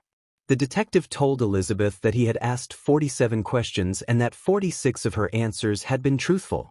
He noted that she had not given her real name and that the only honest thing she had admitted was that she hoped the victim's death had been painful. He asked Elizabeth to stand, announced her as Elizabeth Johnson Doe, and informed her that she was under arrest for the murder of David Johnson before placing HNDCFFS on her and advising her to call a lawyer. Elizabeth quickly called her lawyer. Detective Naomasa stepped out of the interrogation room for a moment, removed his jacket and hat, and asked how the narrator had found the showmanship. Izumi praised the detective's work. He fumbled briefly, then announced he was going to sleep and accidentally bumped the detective's shoulder as he left the interrogation wing of police headquarters. The detective told him not to call because he would not answer. The narrator asked how the detective's quirk worked. Detective Naomasa explained that it was hard to describe, comparing it to a fluttering sensation in the stomach, like butterflies and nerves before speaking in public. It was a subtle internal cue that appeared when someone lied. A plump man in a suit, Elizabeth's lawyer, hurried into the interrogation room and began to confer with her. The narrator and the detective stood looking through the one-way glass. The narrator admitted he had an awful idea and asked whether the detective had ever used his quirk on him. The detective replied that he tried not to use it outside the interrogation room and teased the narrator by knocking on the glass, which startled the plump lawyer. The detective asked if the narrator had something to hide, and the narrator reassured him that he had only been curious, stuttering through his words. The detective laughed and told him to loosen up. After the lawyer arrived, the detective announced that they would start over and instructed that anything Elizabeth had said before her lawyer's arrival should be disregarded. The lawyer requested that the record reflect his client had not had counsel earlier. The detective resumed his questions. He again asked for Elizabeth's full name. Elizabeth now gave the name Elizabeth Johnson Doe. The detective asked whether Elizabeth had ever owned any type of firearm or hunting weaponry. Elizabeth admitted that she had bought a hunting knife for her boyfriend but had not touched it or seen it since. The detective kept his expression neutral as he closed his binder and stood. He informed Elizabeth that the questioning was concluded but that she would have to spend the night at the station. Elizabeth began to stand, scowled, and then sat back down. Detective Neo Mesa reached for the door handle but paused, mirroring the hesitation the narrator had felt earlier. He spun around and asked one last question, why she had killed her father. The lawyer began to protest, but Elizabeth cut him off and erupted in anger and grief, insisting she had not killed him. She accused her father of being a worthless man who had betrayed the family and explained that, after her mother discovered he had been with another woman, she had taken a DNA test and learned the woman was not her biological mother. Elizabeth broke down, crying and saying how painful it had been to learn at 16 that she had been kept in the dark about her parentage. Detective Neo Mesa lowered his gaze and stepped out of the room. The narrator, puzzled by the detective's troubled expression, watched him leave. In a low voice, Detective Neo Mesa told the narrator that he did not believe Elizabeth was the culprit, then returned to the room and declared Elizabeth free to go. Elizabeth rose quickly, wiping her tears. As she reached for the door handle, Detective Neo Mesa offered a brief, understanding comment about the desire to escape from a parent's name. The narrator only caught the words through the speaker but could not shake the feeling that the detective had been speaking from personal experience. Detective Neo Mesa then asked Elizabeth for her boyfriend's address and held out a pen and paper. Elizabeth took the pen, wrote an address, and left the building with her lawyer. As she left, the detective instructed the narrator to follow her discreetly. The narrator nodded and fell in behind them, pretending to have the same destination. When they reached the front doors, the narrator broke away, took a different route, and slipped into the crowd outside. Elizabeth continued on and turned down an alley. The narrator hung back in the shadows, watched her pull out her phone, and listened as she made a call. Elizabeth identified herself and explained that she had played things off during questioning and given a false address to mislead the investigators, but warned that it would not take long before they got close and advised the person on the line to leave town for a while. The narrator inferred that Elizabeth's boyfriend might be involved. Someone then accidentally bumped into the narrator, knocking him briefly off balance. The stranger apologized and asked if he was all right. The narrator assured the stranger he was fine, kept his head down, and made his way back toward headquarters, but he heard Elizabeth's final words to the caller that they were being watched and needed to move. Midoriya hurried back into headquarters and went straight to Detective Neo Mesa's office, where the detective sat working at his computer. Midoriya told the detective that Elizabeth was acting suspiciously, his breath still coming quick and his hands trembling. Detective Neo Mesa confirmed that the address Elizabeth had given was fake. He listened as Midoriya reported everything he had seen from the interrogation room to the alley. The detective slammed his fist on the desk in frustration, then resumed his composure and commended Midoriya for the work before telling him to go home and rest. Midoriya paused in the doorway and asked whether they would catch whoever had done this. Detective Neo Mesa looked up with a quick, forced smile and assured him that they would. Midoriya left, unconvinced by the detective's confidence. Walking home with his head down, Midoriya unlocked his front door and was overcome by exhaustion. He collapsed on the couch and slept until his mother shook him awake the next morning and urged him to hurry to school. He got ready quickly and made it to class just as the bell rang. The day passed in a dull blur until he was leaving school and felt someone grab his shoulder. Izumi materialized with a mug, eyes rimmed with exhaustion and a huge, jittery grin, overflowing with energy about how great coffee was. Midoriya yawned and greeted him quietly, then politely declined the offered mug when Izumi pressed it into his face. Izumi sipped his coffee on the bus, his hands visibly shaking. Midoriya asked how much sleep Izumi had managed in the past few days. Izumi admitted it had only been around 6 hours. Concerned, Midoriya took the mug from him as they walked into headquarters and warned him that more coffee would not help. Izumi tried to protest that he might fall asleep without it, but Midoriya told him to rest if he needed to. They reached Detective Naomesa's desk and found him asleep with his head down on the keyboard. Midoriya shook the detective's shoulder repeatedly to wake him. The detective did not stir. Izumi stepped in, took his coffee mug, and moved to check on the detective from behind the desk. A plastic mug flew through the air and struck Detective Naomesa. The detective shot up from his chair while Izumi shoved the mug back into Izuku's hand. Detective Naomesa held the back of his head and demanded to know what was going on. Izumi stifled a laugh as Izuku fumbled through an explanation. The detective, rubbing his head, insisted that everyone calm down because his head hurt, then got up and muttered about coffee as he left the office. Izumi complained that the detective could drink coffee but not him, yawning theatrically. Izuku bopped Izumi on the head with the mug. Izumi yelped and protested, then rubbed a growing bump. Izuku told him the first bop was for getting him in trouble with the detective and the second was for being the second most annoying person he knew. Izumi sounded offended when Izuku teased him about ranking. Detective Naomesa returned to his desk with another cup of coffee and regarded Izumi as if he were crazy before sitting down. He asked Izumi about the knife testing. Izumi dug into his bag, produced a file, and tossed it onto the detective's desk. He reported that all the samples tested as a positive match and that the calculations were 96.4% accurate. The detective read the paperwork in silence while Izuku and Izumi waited. When he finished, Detective Naomesa thanked Izumi, ordered him to go home and sleep, and warned him no more coffee. Izumi nodded and hurried out of the building. Once he left, the room seemed to cool and darken. The detective closed the file and handed it to Izuku, asking him to read through it in the car because they had an address for the boyfriend. They walked through headquarters and climbed into the car. While Izuku skimmed the file, Detective Naomesa explained their plan. He said they would use supposed proof that the boyfriend was involved with criminal and radical organizations and a drag cartel as leverage.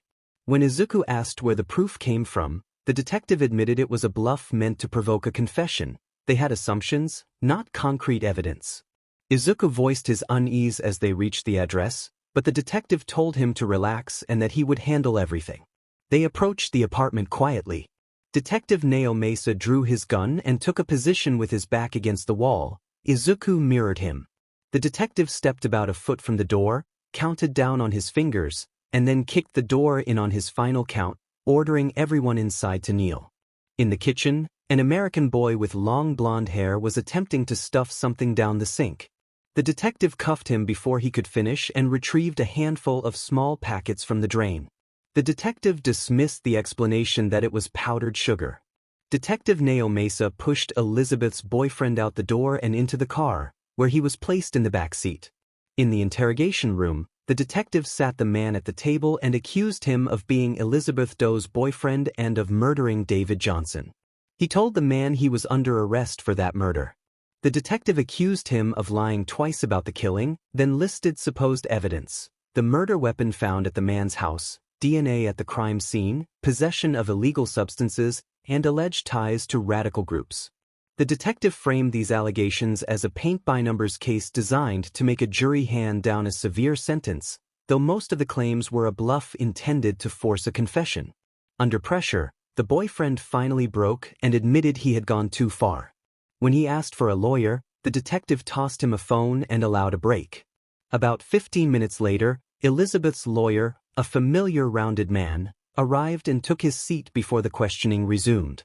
The detective asked for the man's full name. The man, fidgeting and avoiding eye contact, gave his name as Akemi Shino. Under the lawyer's subtle prompting, he confirmed the earlier statement and admitted to killing David Johnson. Labaka interrupted him and told the room that before his client answered any more questions they wished to work through a plea deal. The detective warned that the defendant could face decades in prison based on the large quantities of illegal drugs found at the client's home. Mr. Labaka began to protest, but the detective cut him off, speaking in a cold voice about how Mr. Johnson, despite his faults, was still a person and should not have suffered what the detective had witnessed at the house. The detective gave an ultimatum: take the deal or go to trial. The two on the other side of the table exchanged a look, and Akemi agreed to accept the plea. The detective then asked who had helped him with the murder of Mr. Johnson. Akemi first replied that no one had. When the detective pressed, Akemi amended his answer to say it had been a family member of a close friend, but he refused to name that person. The detective asked how Akemi had obtained the weapon. Akemi said a girlfriend had given it to him as a gift. Naomasa probed whether Elizabeth had ever expressed hostility toward her father. Akemi snapped that of course she had after what her father had done to her. When Naomasa asked whether she had ever said she wanted him dead, Akemi answered that anyone would feel that way after such betrayal. Naomasa accused Akemi of carrying out the act for Elizabeth. Akemi admitted they had gone to the house together and he had attacked Mr. Johnson, resulting in his death, then handed the weapon to Elizabeth so she could be involved as well. He described Elizabeth laughing and making bitter, taunting remarks as the attack took place. Akemi broke down, saying he had gone too far, that she had called him a coward and a fraud, and that he had done it because he loved her. The interrogation room fell silent except for Akemi's sobs. Naomasa told Akemi that Elizabeth did not love him and had left him to face the consequences alone. Akemi refused to believe it, lunged across the table, and tackled Naomasa. Midoriya burst into the room with his service weapon drawn, but Naomasa stopped him and ordered him not to shoot, then flipped Akemi and pinned him to the ground until officers arrived. Naomasa instructed Midoriya to notify every squad car in the city to be on the lookout for Elizabeth. Midoriya, still shaken, relayed the description over the radio and alerted the closest airport to hold her if she attempted to leave. Officers escorted Akemi out of the room as he continued to struggle. Afterward, Midoriya stood in the hallway, tears in his eyes, and admitted that he had been prepared to kill Akemi. Naomasa put an arm around the younger detective in a brotherly embrace and reassured him that the situation had been tense and that anyone could have reacted the same way. He urged Midoriya to rest, told him to take the weekend off, and thanked him for his help. Midoriya wiped his face, nodded, put on his coat, and left. Naomasa watched him go, briefly reminded of his younger self, and then his phone began to buzz. A few hours later, Elizabeth was apprehended at the airport and brought into custody. Midoriya felt a brief rush of relief at the news, but an uneasy guilt lingered about the gun. He rode the bus to Hosu and hurried to headquarters when urgent messages summoned him. When he arrived, everyone was in a state of alarm. Izumi and Naomasa explained that during processing, someone had broken out of a holding area and attacked another person in custody. Midoriya put the pieces together and understood that Akemi and Elizabeth were involved. Izumi showed Midoriya photos related to the incident and reported that Elizabeth had been fatally injured in a sudden, violent attack during booking, and that 3 officers had been hurt while trying to intervene. Midoriya took the photos and recoiled at the severity of her injuries, struggling to process what had happened. I was about to be sick when a woman stormed into headquarters, demanding to know where her daughter was. Naomasa left downstairs, and I was left alone in his office with Izumi. Izumi remarked that it had been a cruel way to go, comparing it to a sudden, shocking scene from an action story rather than dwelling on grisly detail. He managed a small, brittle laugh, a single tear tracing down his cheek, and said that experience hardened people to it. I asked how Izumi could look at the scene and remain composed. Izumi let out that same small laugh and explained that practice had made it bearable. Naomasa returned with the woman, who was still wailing. We gathered ourselves as she sat. The woman sobbed that Elizabeth had been a good girl who had gone to school in the Americas to get away from the man who had ruined her life, and now Elizabeth was dead because of him. Detective Naomasa asked if the woman knew why her daughter had been at the scene. The woman said she had gone there to confront him, that she had intended to kill him herself to stop him from hurting her daughter, but she had arrived too late. She confessed to a lifetime of regrets, telling Elizabeth that she was not her daughter and watching her marriage fall apart, and then she stopped crying and pleaded with the detective. Naomasa listened closely as the woman, a grieving mother, asked him not to release any information suggesting that Elizabeth had killed her father. The woman insisted that she had acted alone. When Naomasa inquired about the boyfriend, the woman abruptly claimed that the boyfriend had been her accomplice in the plan and that because she had not fully compensated him for his help he had taken revenge by killing Elizabeth. I interrupted, protesting the claim about the boyfriend, but the woman urged the detective to proceed. She spoke of the lengths a parent would go for a child, even after death. Naomasa moved to place emphasis on her and read her rights while I felt the room tilt with disbelief. As they escorted Elizabeth's mother past a group gathering to photograph the scene, the woman asked for one last favor. Naomasa ordered everyone to step away from the body. The mother knelt and had Naomasa lift the tarp so Elizabeth's face could be seen. She cradled her daughter's head in her lap and told her that she loved her. The detectives left her there, sobbing, and then took her down to be processed. After the arraignment, Naomasa sent Izumi and Izuku home with orders to rest. Naomasa stood on the roof with a cigarette in one hand and his phone in the other, reflecting that it had been quite a way to end a homicide case. Nearing the early morning, he felt a breeze and turned as All Might appeared and reverted to his civilian form. All Might greeted him, and Naomasa shook his hand, asking after young Midoriya. Naomasa said that Midoriya was holding up as best as any boy who had seen 2 dead bodies over the course of a week. All Might's smile faltered at the news, and he acknowledged that he had heard about the cases. Naomasa then explained why he had come. He produced a flash drive retrieved from the homicide victim and told All Might that the victim had worked for an underground agency selling high-grade weapons to convicts.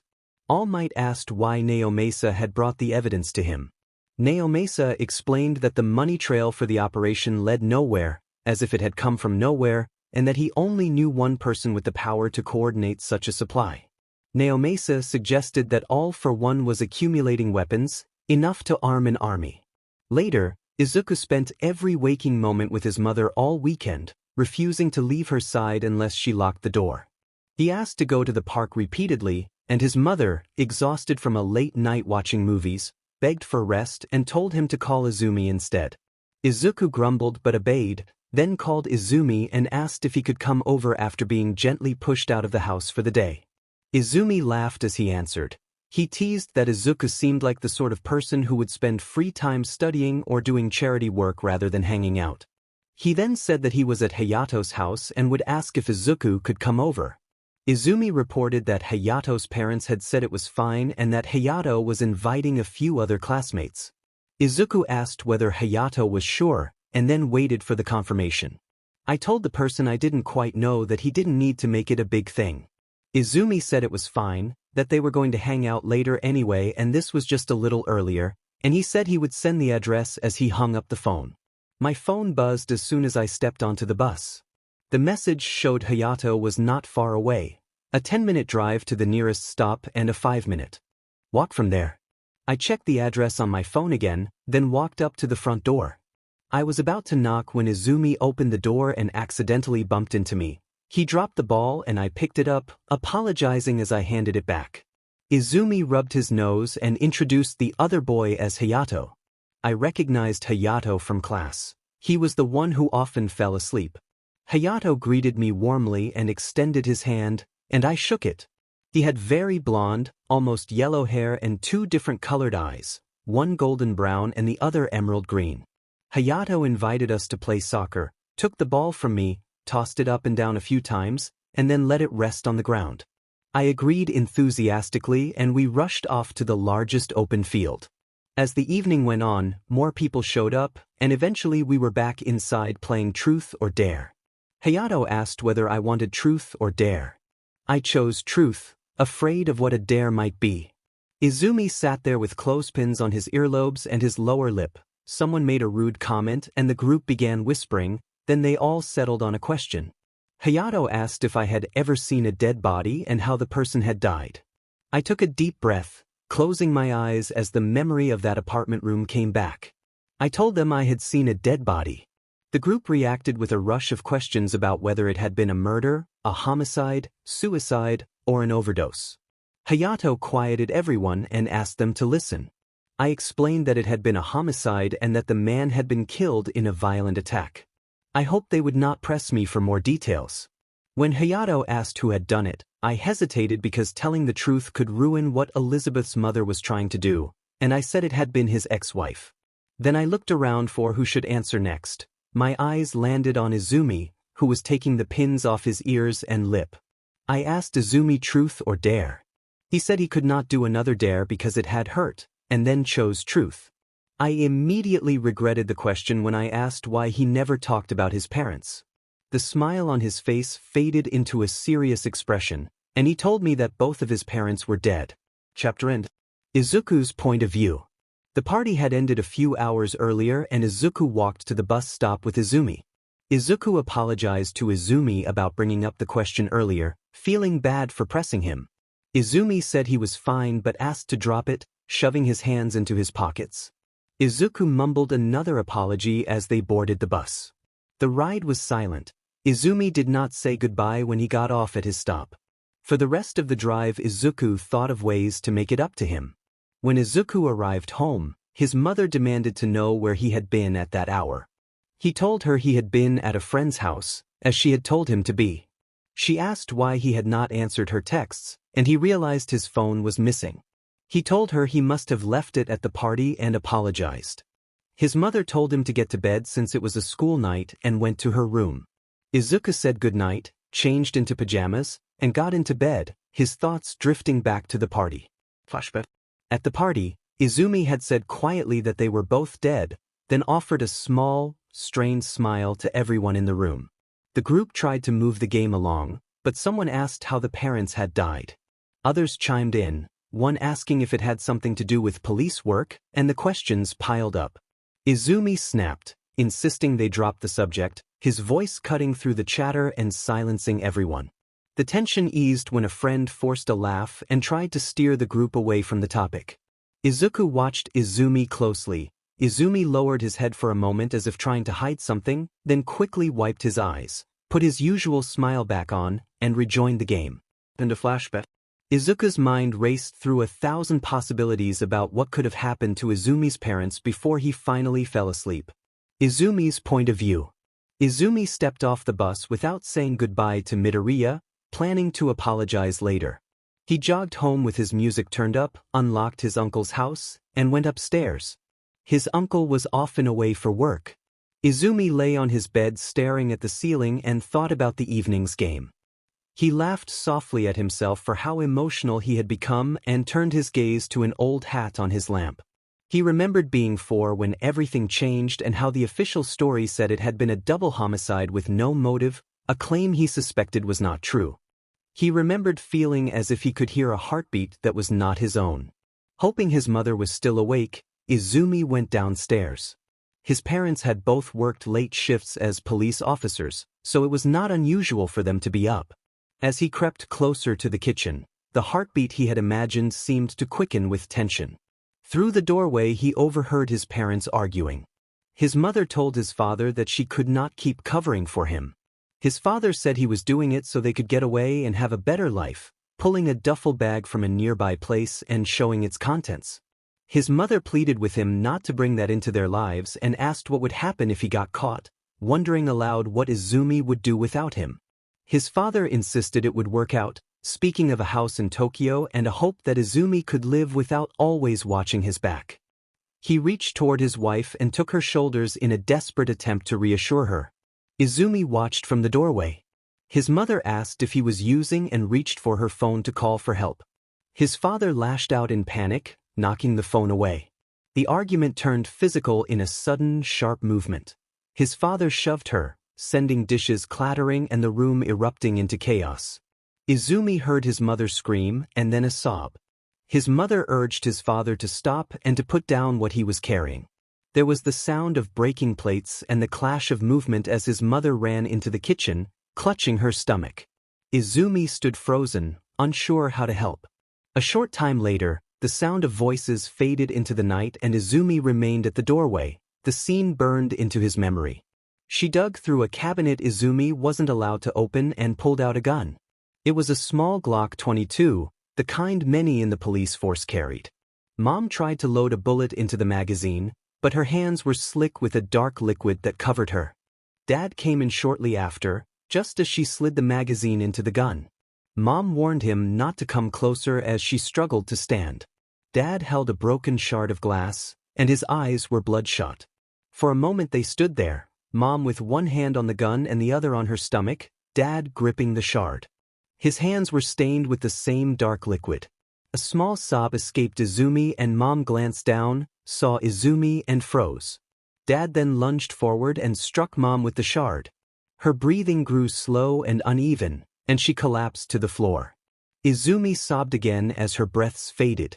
Dad heard Izumi, turned, and called Izumi's name, stammering it. In the next instant a sudden, loud crack rang out, and Dad was struck and fell.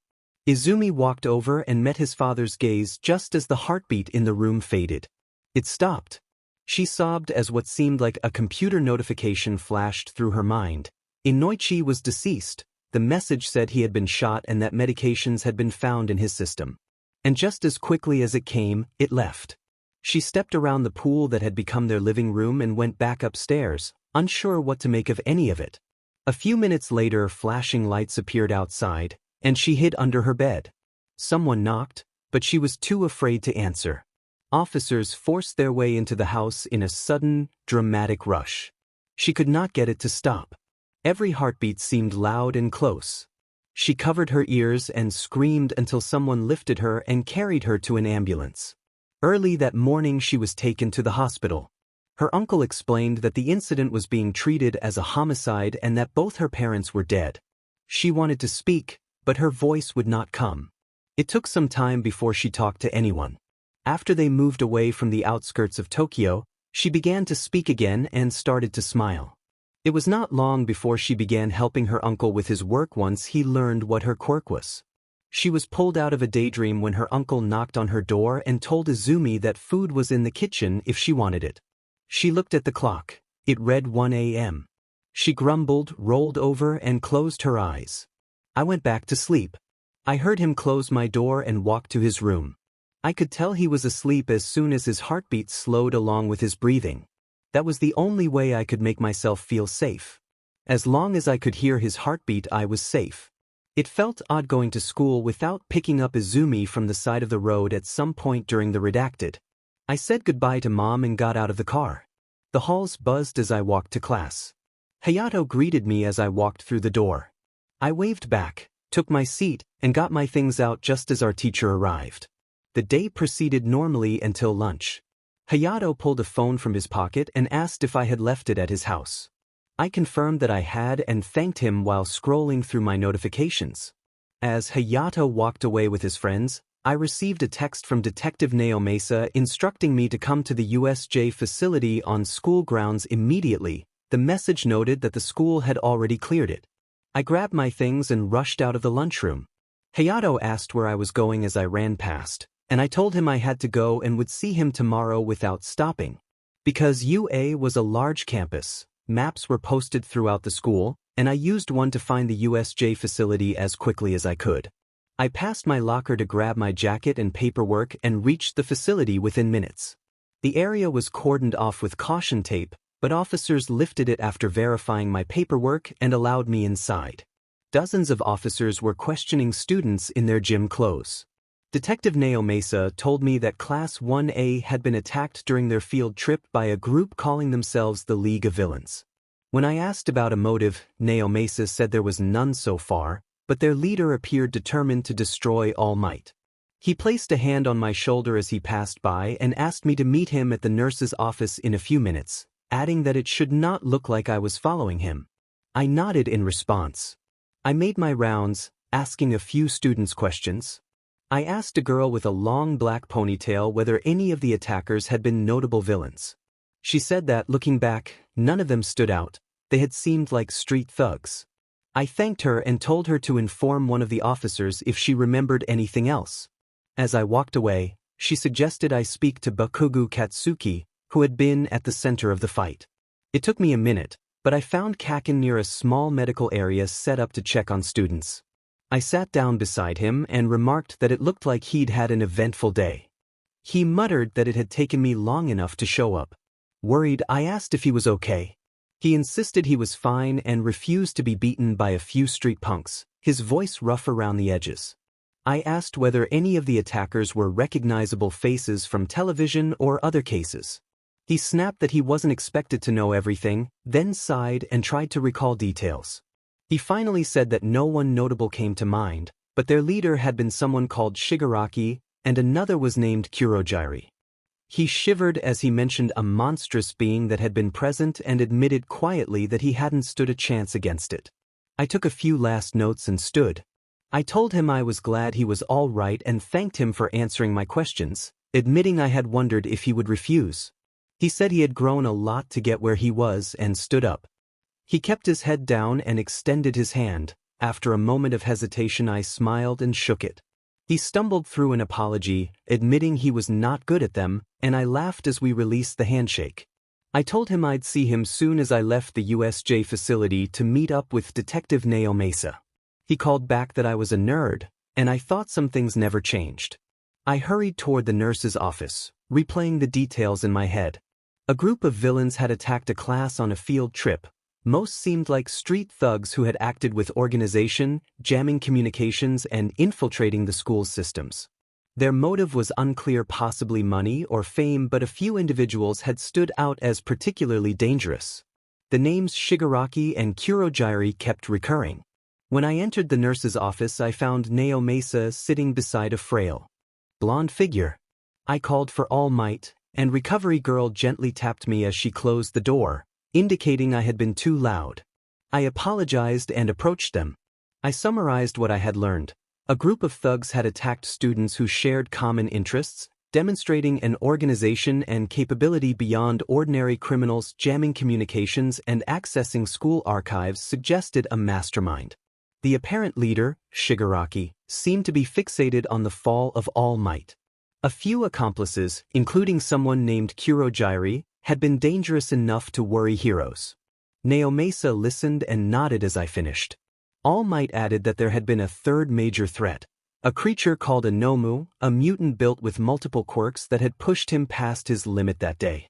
I asked how such a being could be created with multiple quirks. Nao Mesa answered that they did not yet know, but All Might had been able to subdue the creature. It remained in custody but had been unresponsive to questions. That information made motives like fame or money less likely, since whoever was responsible would have access to significant resources and technology. The detective pointed out that the day's schedule had been taken from the archives and had listed All Might as the instructor, which made the attack seem too convenient to be coincidence. He warned me to be careful. They did not yet know the extent of the villain's resources, and there could be more of those creatures. With that, he left the room. All Might told me I had grown, and I returned the smile before leaving to ride with Nao Mesa to the station to finalize the investigation. On the way, I asked whether it was really possible there were more of those monsters.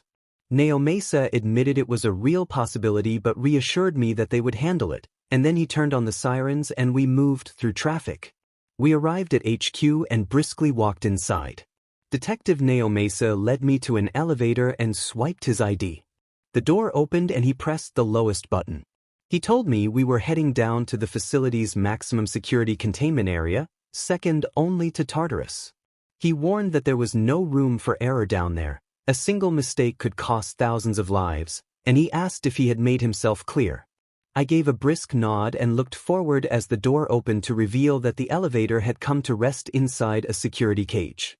Nao Mesa showed his badge to a technician, who typed a few things and then released the cage, allowing us to step out.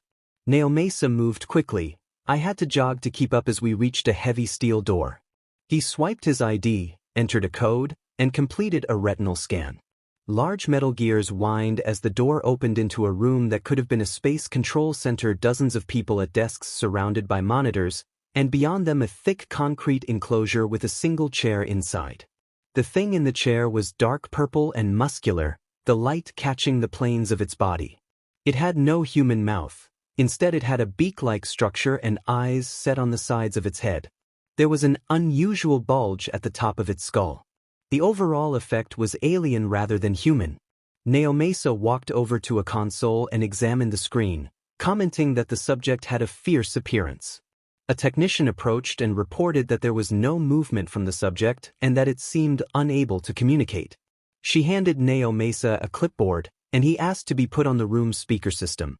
He tested the microphone to see if the system was working and tried to address the subject, but, as the technician had said, there was no verbal response at first. Frustrated, Naomasa knocked over the microphone and said that there was no movement and no response. Someone on the monitoring team pointed out a small twitch on a sensor attached to the creature's fingers, and another technician reported faint sound waves from the enclosure. Naomasa ordered the audio amplified and the shock collar prepared, instructing the team that they did not know what the creature might do. The technicians amplified the sound and put it on speaker. The room fell silent as everyone tried to make out what the sensors had picked up. At first the sounds were fragmented, low syllables that gradually resolved into a single name. The creature's fingers began to stretch and elongate, moving unnaturally toward the glass like dark ribbons. Naomasa ordered the shock collar activated. Sparks flashed at the creature's neck, and it let out a sudden cry that contained the name that the amplified audio had revealed. The creature screamed the name with increasing force as its fingers reached forward. The intensity of the shock made the creature go limp and the sensors fell flat. The subject returned to stillness and the monitors read nothing. Naomasa demanded to know what had just happened. I felt a cold sweat break out, suddenly lightheaded and shaken. The reaction to hearing that name had been visceral.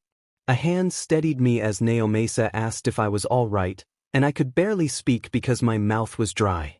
He instructed that if anything else happened, they should get him. He opened the steel door and led me into the observation area for a moment. Naomasa tried to comfort me, calling the incident frightening and noting the creature's intimidating appearance. I started to speak but broke into a coughing fit. Once it passed, I explained that I thought the creature had been addressing me. I told Naomasa that the name the creature had said was a nickname I had been called back in middle school. Naomasa paused, considered this, and then made a plan. He decided to go back into the control room and have me speak into the speaker system to try to get a response. He guided me back and placed me in front of a microphone. I steadied myself, pressed the talk button, and identified myself into the mic as Deku. There was a brief silence, then one of the monitors registered a response. The creature's fingers elongated again and pointed toward me. The creature said the name Deku in a tone that was gentler than before. I confirmed into the microphone that I was Deku and asked questions in hopes of eliciting more information. The creature repeated the name but did not offer more. After a short exchange, the creature fell silent again and Naomasa cursed in frustration. I asked the techs to pull up all missing person reports from the Mizuta-fu district. At first a technician hesitated until Naomasa urged him to act. Then the room sprang into motion. Missing person. Reports were projected onto a large screen above the observation window. I pointed at one report and told Naomasa that I believed the subject in the report was the person the creature might be connected to. Naomasa asked if there was any way to confirm the identification beyond conjecture. I thought for a moment and then asked him to obtain clearance for the person listed in the report to come down and help confirm the identity. I wrote the name on a slip of paper and handed it to him. He looked at the paper, nodded, and ordered staff to get him on the phone with people upstairs and to bring him a coffee. The room erupted into controlled chaos as people began to make calls and organize the next steps, and soon everything settled into a focused, urgent rhythm. Midoriya felt a hand on his head as Detective Naomasa ruffled his hair. Naomasa congratulated him on narrowing the search and said he doubted they would have gotten this far without him. Midoriya pushed Naomasa's hand away and insisted it could all be luck. They did not know for sure yet. 5 minutes later the steel doors opened and a tech led Katsuki Bakugo inside. Naomasa thanked Katsuki for coming. Katsuki asked what he needed to do and peered through the glass at the subject. The monitors spiked as soon as Katsuki looked at it, and Katsuki demanded an explanation. Naomasa asked him to speak into the microphone for a moment. Katsuki hit the speak button and spoke into the mic. Naomasa gave a small nod and turned to the monitor.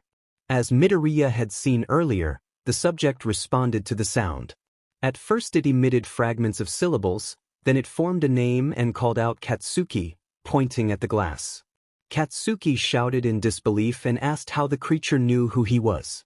Midoriya told him that the creature had been a friend from middle school and suggested the creature was connected to Aldera High School. A small smile crept across the creature's face when Midoriya mentioned that school.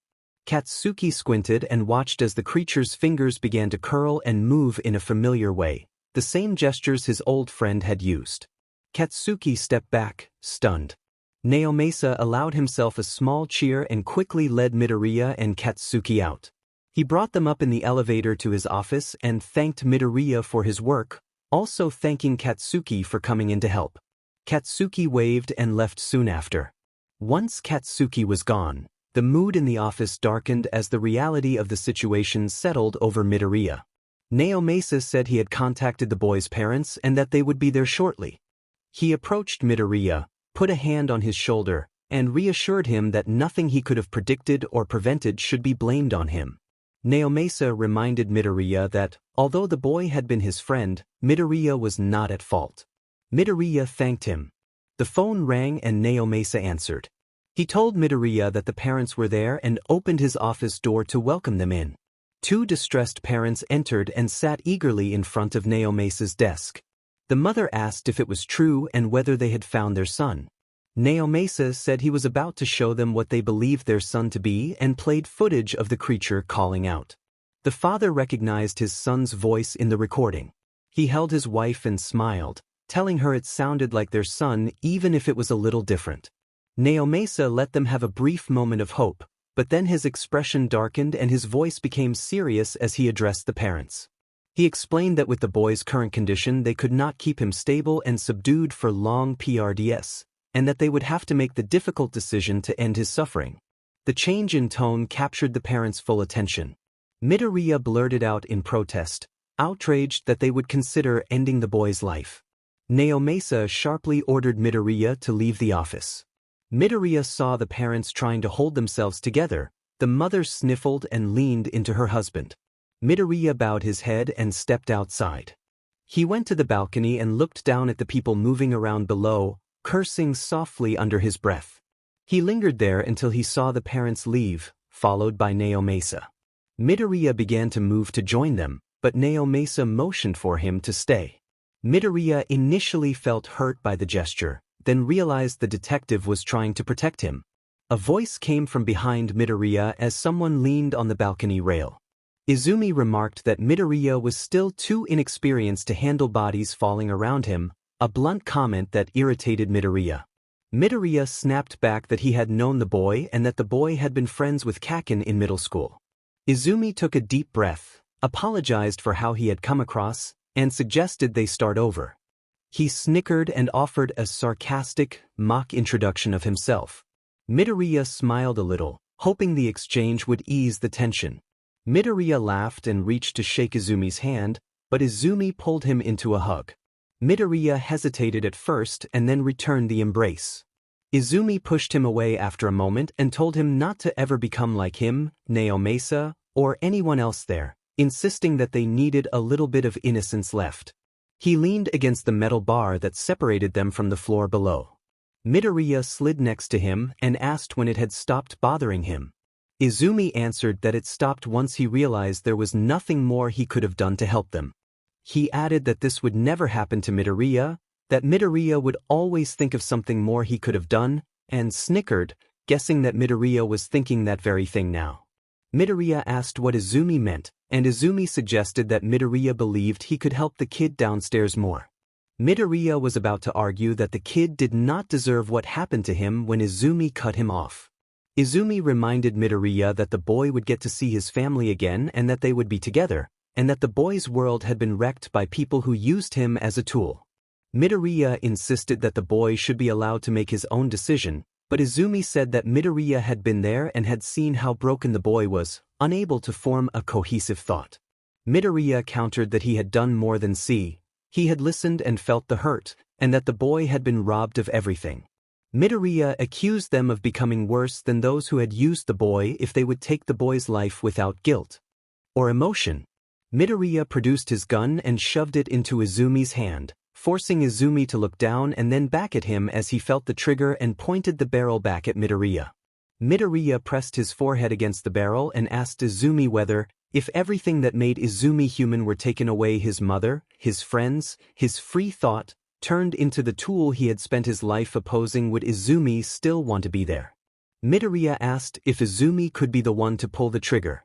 Izumi bent his elbow back, made a quick popping sound with his mouth, and told Midoriya that no one could keep their hands clean when their job was to kill demons. He tossed the gun to the ground and brushed past.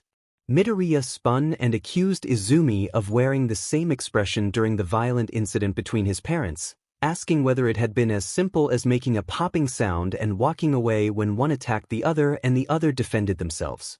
Izumi froze at the accusation. Midoriya continued, bitterly saying that Izumi pretended there was no blood on his hands when he only entered after the demon slaying was finished, and grabbed Izumi's shoulder in anger. Izumi snapped back, calling Midoriya a suicidal fool who rushed in to save everyone at his own expense and mocking his past position as a quirkless nobody. The argument escalated until someone struck Izumi on the side of the head and pinned him against the wall, holding him firmly. Their uncle Hoshi had stepped in and ordered Izumi to stop pitying himself. He told Izumi that whatever had happened in his past did not define him, and that their sister would find his attitude laughable.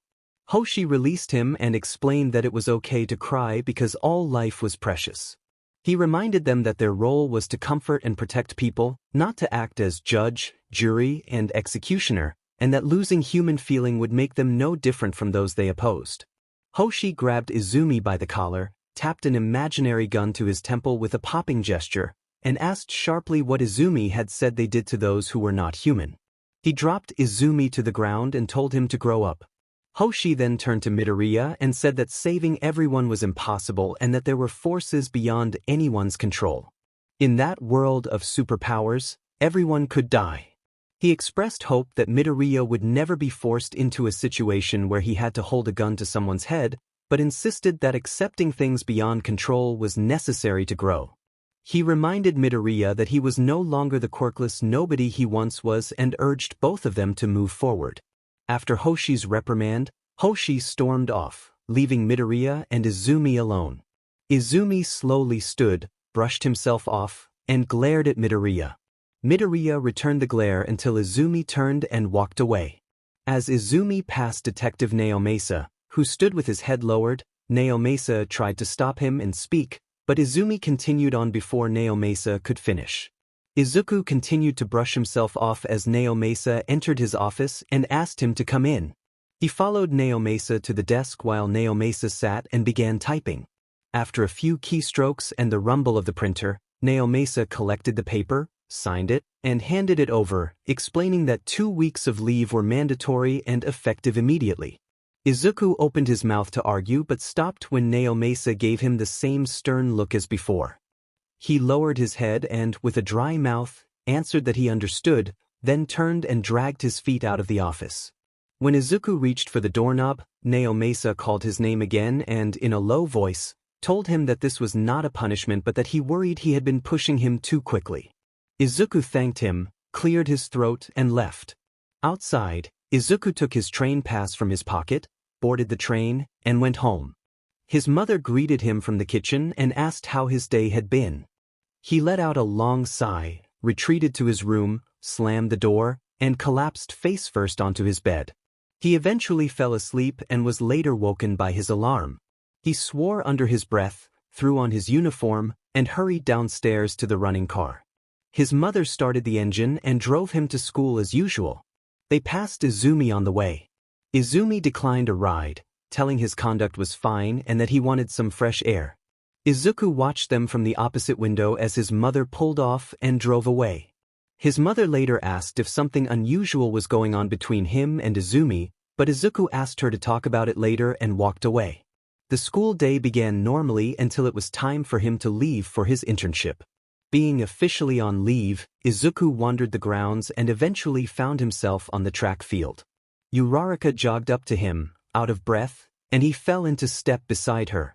Aizawa called from the sidelines, urging Uraraka to keep going and warning that if she failed again she would face an extra 10 laps. Uraraka acknowledged Aizawa and kept running. Izuku noted that Aizawa was the pro-hero eraser head and commented that he seemed strict. Seeing how tired Uraraka was, Izuku matched her pace. As they approached the finish, Aizawa teased that a new student had been acquired. When Izuku finished, Aizawa ordered him to state his name and class. Izuku snapped to attention and identified himself as Izuku Midoriya of Class 1. Aizawa mentioned that they would borrow him for a later training exercise and that he was not going anywhere. Bakugo and a boy with two-toned hair crossed the finish next. Bakugo approached and demanded why Izuku was there. Izuku explained that he had volunteered to help with training. Aizawa commented that Bakugo needed greater improvement and suggested he had been distracted by talking to a friend. The remark caused sparks to flicker from Bakugo's hands. Bakugo challenged Izuku, ordering him to the starting line. When Izuku hesitated, Aizawa's stern stare left him frozen. Aizawa then set the rules. No use of quirks, 1 lap, and on Aizawa's countdown they were off. Both sprinted from the line.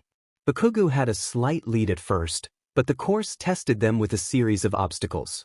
The first obstacle was a fence to jump over. Bakugo cleared it easily. Izuku used the fence to launch himself forward and took the lead. Next came a wall with a rope. Izuku drew on his early training with the force and climbed it efficiently, Bakugo close behind. The next obstacle was 2 large steel balls, swinging on a single axis. Izuku slid underneath and lost a bit of speed, while Bakugo cleared them above and regained the lead. Finally, 2 large pillars flanked the track. Bakugo slowed, and Izuku used the moment to vault over his shoulders, sailing forward. The pillars erupted with controlled jets of flame that brushed the bottom of his pants as he passed, forcing him to roll on the ground and sprint for the finish. Bakugo shot past him and crossed first, teasing Izuku about eating his dust. Izuku congratulated Bakugo, but his smile faded as he remembered Izumi's earlier words about settling for second best.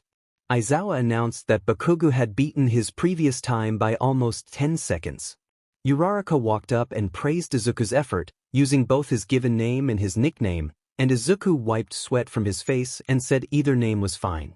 Aizawa called everyone to pack up and move on to Field Beta, rolled up his sleeping bag and walked off. Despite expecting a break, Izuku was led to Field Beta with Class 1A for the next training exercise. Aizawa explained that the next scenario was battlefield analysis and that it would simulate an active bank robbery. Aizawa announced that the police had arrived and that a robbery had left 3 people captive. He said heroes were being called in for backup and appointed Midoriya as the acting officer, instructing the class to follow his orders. He added that the cardboard cutouts would stand in as police on the scene and walked off. Midoriya muttered a curse under his breath as he gathered himself. Katsuki approached and crossed his arms, asking what the plan was. Midoriya reflected for a moment, then began issuing orders. Midoriya assigned 10 of the 30 officers to wait out back, choosing anyone with good capture or stall abilities. He told Siro, nicknamed Cellophane, and 2 others to go with them, and received nods. He kept Froppy, Uravity, Bakugo, Todoroki, and the teammate known as Can't Stop twinkling at the immediate scene, sending the rest to spread out 15 officers around the remaining perimeter. He and the 5 chosen teammates took position in a small side alley. Midoriya instructed Uravity to float up to the top window with Froppy acting as a tether, to observe quietly and stay out of sight. He told Bakugo and Can't Stop twinkling that they were the only long-range firepower and to wait for his order before blasting the glass. He told Todoroki to position by the door and be ready to freeze just the floor enough to hold anyone standing in place. Todoroki suggested freezing the whole building, but Midoriya refused, explaining that freezing the whole structure could injure people and that a full freeze might be countered by a fire-based quirk. He emphasized that officers would be waiting by the window to raid the building after the glass was broken. Todoroki paused and then nodded in agreement. Midoriya called everyone to positions. Uravity reported back that only 2 hostages were visible, the third was out of sight, and only one assailant was visible at the moment. Midoriya's concern grew at the possibility of a hidden hostage or a second assailant. Bakugo pressed for immediate action, but Midoriya asked for a minute. Bakugo warned that people might die in that minute. Midoriya remembered a lesson from Izumi's uncle and steeled himself. He unholstered the gun that Aizawa had allowed him to carry and ordered Bakugo to wait for his signal to blast the window. He told Todoroki and Bakugo to follow him, and instructed Todoroki and Bakugo to head for the vault door in case the second hostage was there. Then he crouched at the window and breathed to steady his nerves while everyone took their positions. On Midoriya's signal, "Can't stop twinkling" shot out the glass and Todoroki froze the floor. Midoriya entered through the broken window and aimed his gun at the assailant, who was immobilized on the floor and dropped his weapon in shock. Bakugo blasted through the vault door and found the remaining hostage locked inside, then carried the hostage outside. Froppy and Todoroki helped the others out as the assailants struggled against the ice. Midoriya approached, ordered the assailant to stop moving, and told him to put his hands behind his head. The assailant complied but then suddenly broke free of the ice and spun around, grabbing Midoriya by the neck in a swift, desperate move. The assailant said that a person with nothing left to lose would fight to the end. Class 1A surged forward. Bakugo prepared to unleash a blast, Todoroki had flames dancing around his feet, and Kirishima hardened and moved protectively into position. Midoriya, being choked, urged Bakugo to take the shot. Bakugo grew impatient and shoved Kirishima aside, preparing a powerful blast that would have risked severe damage to the building. Aizawa cut in and declared the exercise over, calling the class's approach a failure. He stopped removing Bakugo's quirk, ending the simulation. Everyone let out a collective breath of disappointment as Midoriya collapsed to the ground. The assailant removed his mask and helped Midoriya up, apologizing. All Might stepped forward and apologized to Midoriya for the roughness of the exercise. Aizawa chastised Midoriya for playing the hero when there were more experienced people available to handle a close combat assailant, insisting that Midoriya needed the lesson. Naomasa told me that I wasn't a hero, that I was a cop, and that I was quirkless. His words snapped me upright. I shot back that being quirkless did not stop me from wanting to be a hero and that as long as the hostages had made it out safe, my life did not matter. Before I could finish, someone struck me, not Aizawa. Naomasa cursed and called my name. I started to address the detective, but Naomasa cut me off and said he had asked Aizawa to stage the situation because he thought it might help me get over my hero complex. Instead, he said, it had only made things worse, and he stormed off. I stood there in shock. Aizawa emerged and told me that Naomasa had been there the whole time, then left me alone with All Might. Aizawa addressed the rest of the students and praised their work, noting Bakugo for following orders even when it put a friend's life at risk, and then reminded them that no lives should be lost in any combat zone. Aizawa explained that, unlike a hero, it was their job to save everyone and told them to go home, reflect, and come back better. He walked away. All Might began to speak as if to offer a different perspective, but I interrupted to admit Aizawa was right. I said, with disappointment in my voice, that I wasn't like Kaken no matter how much I wanted to be, and that I would always be a second-rate cop who couldn't save everyone.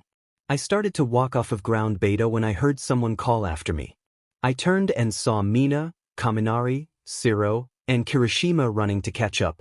Mina invited me to hang out later, mentioning a downtown carnival with sugary candy and cute stuffed animals. Kaminari added that it would only be in town for a short time and suggested celebrating. I asked what there was to celebrate. Kirishima explained that we had all passed the big test and that Midnight had adjusted our scores based on how we followed orders and reacted on the spot. He put an arm around my shoulder and urged me to come party with them. I told myself I had nothing to celebrate, but I followed them anyway so I wouldn't seem rude. Kaken caught up to our group. He stepped in front of me and said he wasn't about to miss the carnival. He told me I had done good work back there and that he didn't want me to take it personally that he had tried to blast me. He said he meant his apology from USJ. He faltered over his words. I told him I understood, that there were no hard feelings, and that it had been my choice and my order. I tried to jog after the others, But he stopped me again and repeated that I had done good work, no matter what Naomasa and the detective had said. I managed to thank him, and we ran to catch up. If it had been any other time, Kaken's acceptance would have lit up my world. It's always been what I wanted. But after everything that had happened, his words felt hollow. My head filled with thoughts that I had messed up, that I could have gotten people killed, that I was a second-rate cop and would never be as good as the heroes. I told myself to stop dreaming. My friends called my name and pulled me out of my head. At the entrance to a ride, Kaminari taunted me to hurry up and stop being scared. I gave a small nod and boarded. The rest of the night was a string of fun, ride after ride until Shiro got sick and had to sit out.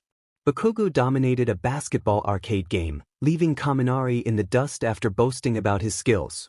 Mina crushed the dance machine and won a giant pink alien plush. Kirishima hit the high striker so hard that one of the hammers broke, and everyone scattered, leaving us at a water gun game. Mina sat and paid the vendor, encouraging me to join because she had heard I was good with a gun. I hesitated, but Shiro and Kirishima insisted and sat me down while they paid. Shiro challenged me to one game, and Kirishima promised to buy me ice cream if I won. I agreed, took aim, and when the bell rang I pulled the trigger. A few seconds later another bell signaled that I had won, and I was given a small water gun keychain prize. Kirishima admitted he had expected me to lose, then left with Mina, Shiro, and Kaminari to get my victory ice cream. As they walked away, Izuku heard a familiar voice and turned to see Hayato talking with several others from the party. Hayato walked over and mentioned he had not expected to see Izuku there. Izuku explained that some friends had dragged him along and pointed toward the Baku squad near the ice cream stand. Hayato said that Izumi was around somewhere and began calling his name. Izuku said he had to go, then bumped into Izumi as he passed. Izumi brushed past and stood next to Hayato, and Izuku asked what he was doing there. Izumi replied that he was with some friends and asked Izuku the same. Izumi asked Hayato for a minute alone with Izuku, and Hayato and the others nodded and gave them space. Izuku told them that he felt like he would always be second best no matter how hard he tried, and that saying it out loud in front of everyone was difficult. He pressed that he had tried to be a hero but felt like a foolish kid who did not know when to stop. He admitted that he had once had hope and had wanted to make a difference, but seeing everyone that day made him doubt his place and wonder whether a quirkless kid could ever change the world. He said he had appreciated their time together at the precinct but did not think they would see him there again. Before Izumi could respond, Kaken suddenly appeared and struck Izuku, sending him to the ground. Kaken yelled for Izuku to get himself together and demanded to know what had happened to the determined Izuku he had seen at the training grounds, insisting that he had once recognized Izuku's effort and potential. He scolded Izuku for dwelling on defeat, made clear he did not want to see him like that, and stormed off, leaving Izuku covered in dirt and tears. Izumi tried to speak again and then apologized, admitting he had been wrong to say harsh things before. Izuku accepted the apology, and they reconciled with a hug. Izumi joked that walking to school was a pain and that he needed a ride, which made Izuku laugh. They walked toward Kirishima, who had Izuku's victory ice cream. Night fell. Later that night, Izuku received an urgent call from Detective Naomasa telling him the city was under attack and urging him to get there quickly and stay safe. He rushed through his house, grabbed his holstered gun, and ran down the stairs while his mother called after him. A squad car sent by Detective Naomasa arrived at the end of the street. The officer at the wheel accelerated without waiting for Izuku to shut the door. On the drive, the officer explained that the city of Hosu was under attack by a group believed to be the same creatures that had struck the USJ facility weeks earlier, and that the situation in the city was chaotic. Naomasa called again during the ride and asked how far they were. The officer reported that they could be on site in 14 minutes, and Naomasa ordered them to make it in 5. The driver pushed the car faster. Izuku felt his phone buzz and answered, and the officer mentioned that Izuku's phone calls could be heard from a short distance because of a short-range hypersensitivity quirk. As they turned a corner, smoke rose ahead and the city came into view. When Izuku asked how close the sound detection could reach, the officer ruefully replied that it was only about 2 feet and therefore not very helpful. They rounded a final corner and nearly collided with a massive, shadowy creature with a distorted head. The creature knocked the squad car aside easily, and both men scrambled out of the vehicle. I raised my pistol and fired at its legs, hoping to incapacitate it, but the bullets glanced off like they hit something synthetic. The officer who had driven me reached into the back of the vehicle and pulled out a pump shotgun, chambering rounds. The shotgun seemed more effective than my pistol, but it only pushed the creature back a little as I moved toward the vehicle. I took one last shot before I ran straight for its head, aiming for a vulnerable spot. That seemed to anger the creature. It charged at me with blind fury, smashing through the building wall behind me as I jumped out of the way. Naomasa shouted my name over the screech of tires, and an armored vehicle spun around the corner with its door open. Naomasa had his head out of the doorway. I reached out and grabbed him as the vehicle tore away. I asked what the hell this was. The officer who had driven us replied that it was quite literally that hell. I looked out the back of the vehicle and saw the same man still firing the pump shotgun at the beast. The man in the passenger seat explained that his quirk allowed him to make a clone of someone out of paper as long as he had contact with the original, and that the clones only worked on people who knew the location very well, since they needed to be hypersensitive to their surroundings. The hypersensitive man said he was the clone and that he could map a location down to the cracks in the sidewalk. Naomasa introduced them as Kuriko-ban and Fukuro, pointing first at the paper man and then at the driver, and added that, around the station, they were better known as copy and paste. Fukuro quietly objected to the nickname. I watched as the creature attacked the Fukuro clone. On impact, the paper clone unraveled into threads, and the creature, frustrated that its toy had vanished, began chasing us again. I muttered that we needed to move and buckled my seatbelt. Naomasa snickered at the gesture but then pulled out a radio and called for help. He requested that Endeavor handle the target on their tail. Endeavor responded with a warning to watch his tongue, or he might leave it to the detectives' team. I smirked and pointed out that we had brought the number 2 hero with us and still needed him. Kuriko joked about my choice of mentor while loading a magazine. Naomasa told him to focus and keep the thing distracted until they could rendezvous with Endeavor. Naomasa opened a small slit in the back of the vehicle. Kuriko leaned out and began firing into the creature's path. Kuriko admitted he could rile the thing up but not hurt it. I wondered aloud whether Kuriko could copy the creature and make a clone behave like their own captive if they could capture it. Kuriko explained that his clones were fragile, so delicate that a sneeze could tear one apart, and that the only reason the previous clone had survived was because of its quirk. He reiterated that his copies required hypersensitivity to their surroundings, and this creature seemed particularly dull-headed. The vehicle slowed as the creature closed in. Naomasa informed Endeavor to respond when ready. Panic rose in me as the monster approached the armored vehicle. A heavy thud landed above us, and I was momentarily blinded by flames as it shrieked. A deep voice acknowledged the detective's call. Through the slit I saw the number 2 hero. Naomasa asked if Endeavor could handle it, and Endeavor replied that if they doubted him he could step outside and help. The creature lunged, and Endeavor engaged it in a grapple. Naomasa ordered Fukuro to floor it, and we pulled away, leaving Endeavor to deal with the beast. Mr. Ban slammed the accelerator, leaving the pro hero behind. I tightened my grip on the seatbelt and asked how many of the creatures there were. Detective Naomasa said they had found about 6 so far, though he warned the number might increase. When I went pale, Kuriko laughed and told me not to wet myself. I muttered that I wasn't, but the sound of the battle outside drowned out my reply. The vehicle was suddenly struck and flipped onto its side. Naomasa and Mr. Ban rolled out of their seats.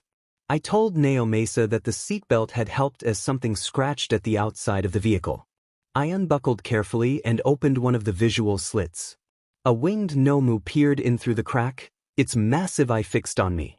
The Nomu jabbed a talon through the gap. A quick gunshot rang out, something fell to the floor and a talon lay nearby. Mr. Fukuro helped me up and asked if I was all right. We heard the Nomu shriek as it flew away, its powerful wing beats shaking the armored vehicle. Once we gathered ourselves, Naomasa was the first to exit the vehicle, followed by Kuriko and Fukuro. The narrator followed Naomasa through the maze of the ruined city of Hosu. Naomasa led them straight into the thick of the battle, where several pro-heroes were engaged with at least 4 Nomu. Naomasa ordered Copy to take the left and Pace to take the right, and told them to organize the pro-heroes so they could form a united front. The 2 officers nodded and rushed to follow his directions. Naomasa explained that only All Might and Endeavor could reliably stop the Nomu, so their combined firepower had to be matched. The detective asked Naomasa what he should do as he stared at the largest Nomu hurling pro-heroes and police aside. Naomasa pushed him toward crowd control and told him to help evacuate civilians and not to engage. He shoved the detective harder when the detective protested and warned him not to try to be a hero before hurrying back to the fight. The shove left the detective with an uneasy chill. It was uncharacteristic of Naomasa to be so angry. Straightening himself, the detective began pushing reporters and onlookers back from the scene. Within minutes the crowd was held back and a ranking officer ordered him to patrol the streets for other civilians, reiterating the strict instruction not to engage with the creatures.